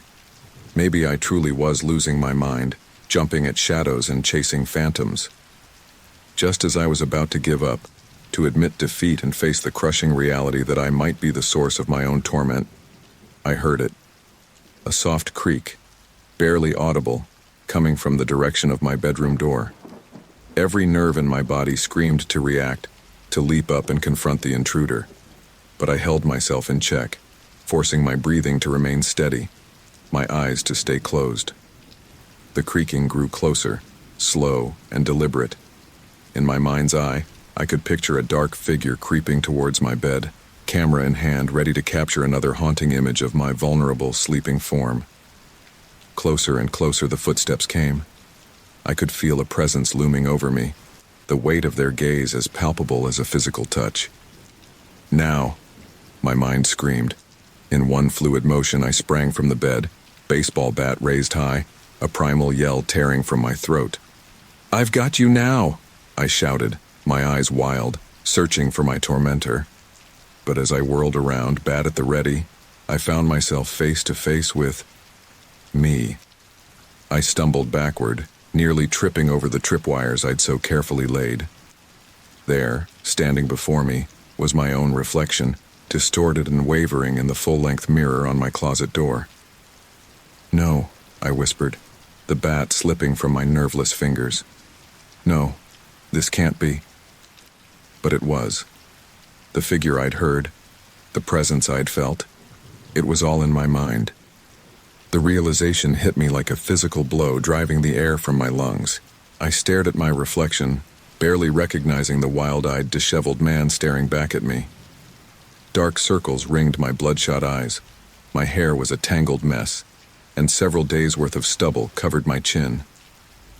"This isn't real," I muttered, backing away from the mirror. "You're not real." But my reflection moved with me, mimicking my every motion. I raised a trembling hand to my face, watching as my mirror image did the same. A hysterical laugh bubbled up from my chest. "Is this what you wanted?" I shouted at my reflection. "To drive me mad? Well, congratulations, you've done it." In a fit of rage, I swung the baseball bat at the mirror, shattering it into 1,000 glittering pieces. But instead of bringing relief, the action only multiplied my torment. Now, 100 fractured reflections stared back at me, each one a testament to my broken psyche. I sank to my knees amidst the shards of glass, my mind reeling. How long had I been like this? How much of what I'd experienced was real, and how much was a product of my fractured mind? "Tom?" A voice called from outside my apartment door, accompanied by frantic knocking. "Tom, are you okay?" I heard shouting. It was my neighbor, Mrs. Goldstein. Her voice sounded far away, as if coming from underwater. "I'm fine," I called back, my voice cracking. Just a bad dream." "Are you sure, dear? Do you want me to call someone?" I looked around at the chaos of my room, the overturned furniture, the tripwires, the shattered mirror. "No," I replied, fighting to keep my voice steady. "No, I'll be all right. Thank you." As Mrs. Goldstein's footsteps faded away, I remained on the floor, surrounded by the glittering remnants of my sanity. The laptop continued to click away, capturing images of an empty room and a broken man. With shaking hands, I reached for my phone. I needed help. Real help. This had gone far beyond what I could handle on my own. I dialed Dr. Larson's number, praying she would answer despite the early hour. "Tom?" Her voice was groggy with sleep but alert with concern. "What's wrong?" "Dr. Larson," I choked out, tears streaming down my face. I think I'm losing my mind." There was a pause on the other end of the line. Then Dr. Larson spoke, her voice calm and reassuring. "You're doing the right thing by reaching out, Tom. Can you tell me what happened?" I poured out the whole story. The photos, my paranoia, the trap I'd set, and the terrifying confrontation with my own reflection. "I don't know what's real anymore," I finished, my voice barely above a whisper. "Tom, listen to me," Dr. Larson said firmly. "You're experiencing a severe psychological break. I need you to stay where you are. I'm going to call for help, okay? Can you do that for me? Just stay put and try to breathe." I nodded, then realized she couldn't see me. "Yes," I managed to croak out. "Good. You're going to be okay, Tom. We're going to get you the help you need." As I ended the call, I looked around my destroyed bedroom, the reality of my situation sinking in. The enemy I'd been fighting wasn't some external force or supernatural entity. It was my own mind, fractured and turned against me by trauma and fear. I closed my eyes, listening to the steady click of the laptop's camera. Each snapshot was capturing not an intruder, but the slow unraveling of my sanity. As sirens wailed in the distance, growing closer with each passing second, I realized that the trap I had so carefully laid had indeed worked. But the prey it had caught was me. The room spun around me, reality blurring at the edges. As consciousness began to slip away, one final coherent thought floated through my mind. The journey back to sanity would be long and arduous, but at least now, I had taken the first step. The harsh fluorescent lights buzzed overhead as I slowly opened my eyes, my vision blurry and unfocused. The room around me was unfamiliar. Stark white walls, the antiseptic smell of a hospital, and the soft beeping of medical equipment. "Where?" I croaked, my throat dry and scratchy. A gentle hand touched my arm and a face came into view, my sister, Sarah. Her eyes were red-rimmed, filled with a mixture of relief and concern. "Tom," she said softly, "you're in the hospital. You're safe now." Hospital? The word echoed in my mind, bringing with it a flood of fragmented memories. Shattered glass, a baseball bat, my own reflection staring back at me with wild eyes. I shook my head, trying to clear the fog. "What happened?" I asked, struggling to sit up. "How long have I been here?" Sarah gently pushed me back onto the pillows. "You've been here for 3 days, Tom. You had a breakdown. Do you remember anything?" I closed my eyes, trying to piece together the jumbled fragments in my mind. I remember photos. Someone was watching me. And then I was watching myself? I opened my eyes, looking at Sarah in confusion. None of it makes sense. Before Sarah could respond, the door opened, and a woman in a white coat entered, a clipboard in her hand. She smiled warmly at me. "Hello, Tom. I'm Dr. Reeves. It's good to see you awake. How are you feeling?" I considered the question, realizing I wasn't entirely sure how to answer. "Confused," I finally said. "Everything feels hazy." Dr. Reeves nodded sympathetically. "That's to be expected. You've been through a traumatic experience, and the medication we've given you can cause some disorientation. But don't worry, we're here to help you make sense of everything." Over the next hour, Dr. Reeves gently explained my situation. The words she used, dissociative identity disorder, extreme stress response, compartmentalization, swirled around in my head, each one more terrifying than the last. Are you saying I did this to myself?" I asked, my voice barely above a whisper. Dr. Reeves leaned forward, her eyes filled with compassion. "Tom, your mind was trying to protect you from extreme loneliness and stress. The trauma you experienced with your neighbor, Mr. Jenkins, combined with your isolation, triggered a split in your personality. One part of you became the protector, while another became the perceived threat." I shook my head vehemently. "No, that's impossible. I saw the photos. Someone was in my apartment."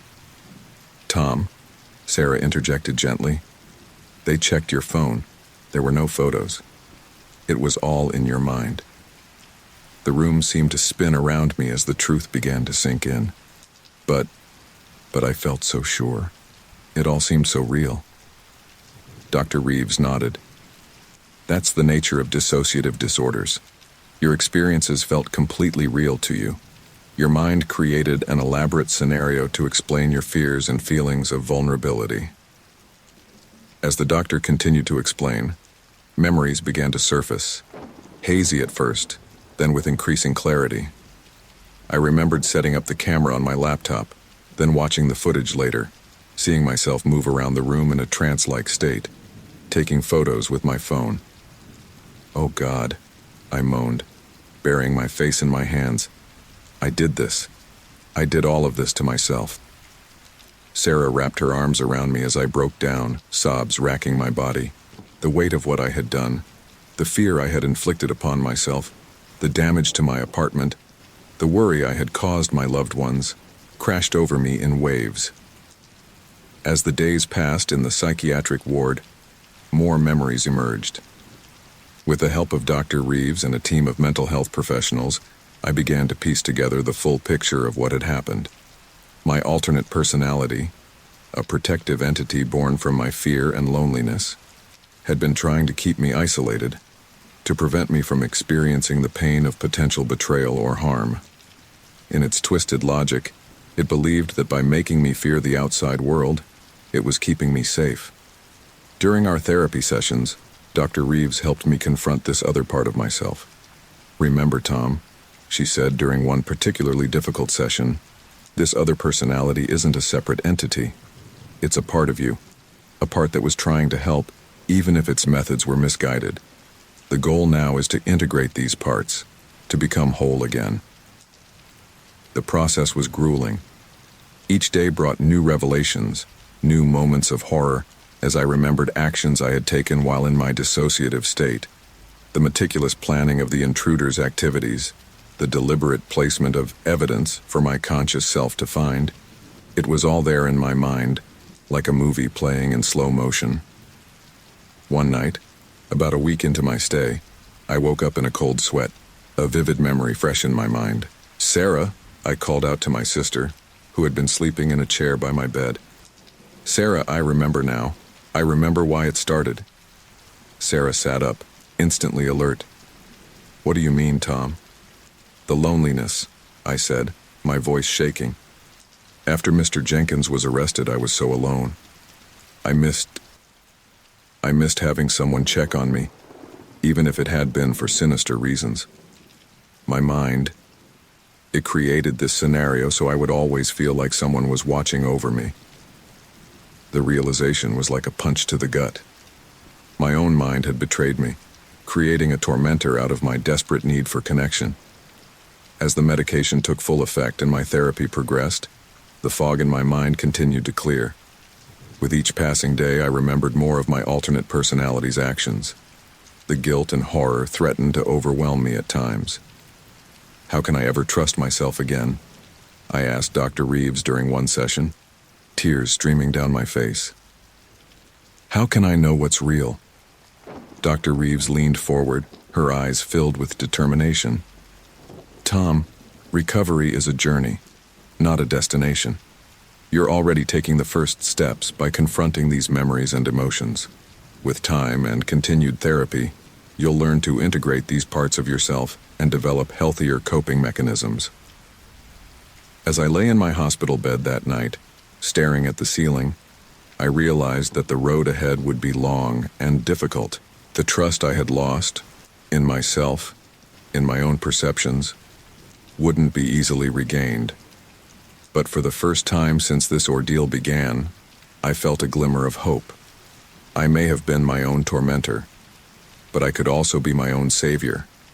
With the support of my sister, Dr. Reeves, and the mental health team, I would find my way back to wholeness, back to a life free from the shadows of my own making. As I drifted off to sleep, I made a silent promise to myself. I would face this challenge head-on, no matter how difficult it might be. The sun was setting as I stood outside my apartment building, keys clutched tightly in my hand. After months of intensive therapy and medication, I was finally returning home.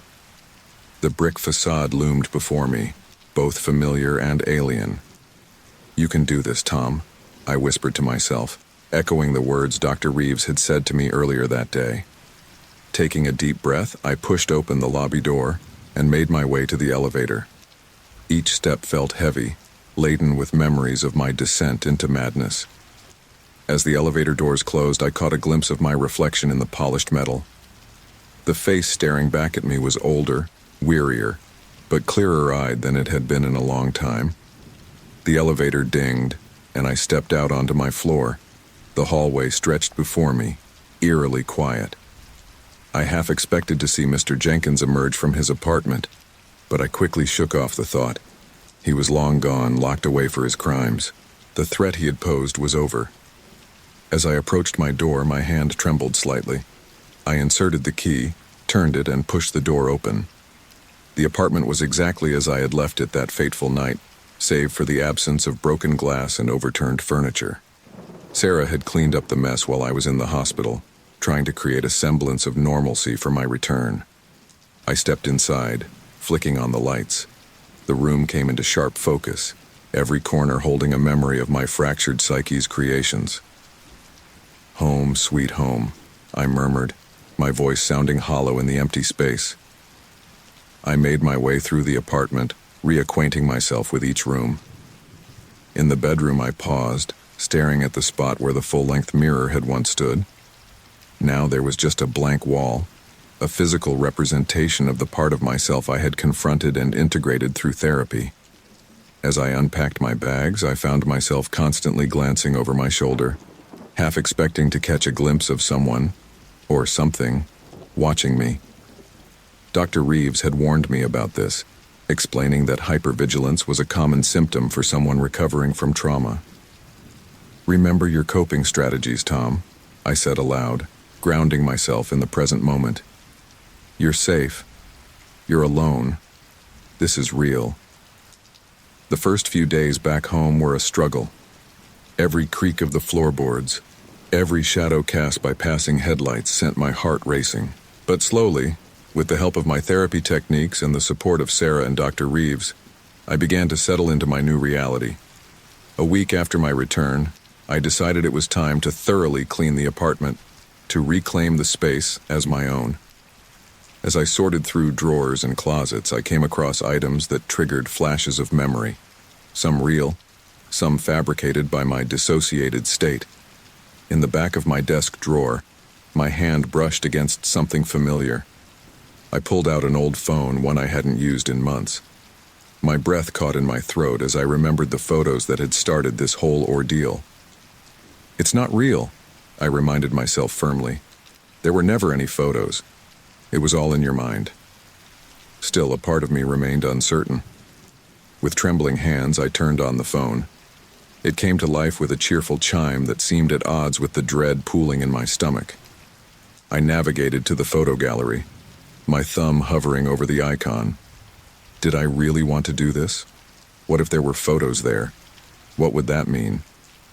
"Face your fears," I whispered, echoing Dr. Reeves's advice. Taking a deep breath, I tapped the icon. The gallery opened and I felt a wave of relief wash over me. There were no mysterious sleep photos, no evidence of an intruder, just normal, everyday pictures, selfies with friends, shots of my dinner, random street scenes I had found interesting. I let out a shaky laugh, realizing how tense I had become. This was progress. I had faced a trigger and come through it unscathed. But as I was about to put the phone away, my thumb accidentally swiped to the next photo. My blood turned to ice. There, on the screen, was a photo of me sleeping in my bed. The timestamp showed it had been taken just last night. The phone slipped from my numb fingers, clattering to the floor. I stumbled backward, my mind reeling. This couldn't be happening. Not again. "No, no, no," I muttered, pressing my palms against my eyes. "This isn't real. It can't be real." But when I looked again, the photo was still there, undeniably real and recent. My first instinct was to call Dr. Reeves, to admit that I was relapsing, that my hard-won stability was crumbling. But as I reached for my current phone, a chilling thought stopped me cold. What if this wasn't a relapse? What if something even more sinister was at play? I forced myself to take slow, deep breaths, fighting against the panic threatening to overwhelm me. I needed to approach this logically, to use the skills I had learned in therapy. "Okay, Tom," I said aloud, my voice shaky but determined. "Let's break this down. What do you know for certain?" I paced the room, talking through the situation as if I were discussing it with Dr. Reeves. Fact 1. There's a photo on my old phone that I don't remember taking. Fact 2. The timestamp indicates it was taken last night. Fact 3. I was asleep at the time the photo was allegedly taken. I paused, considering the implications. Possible explanations. 1. I'm experiencing a relapse of my dissociative identity disorder.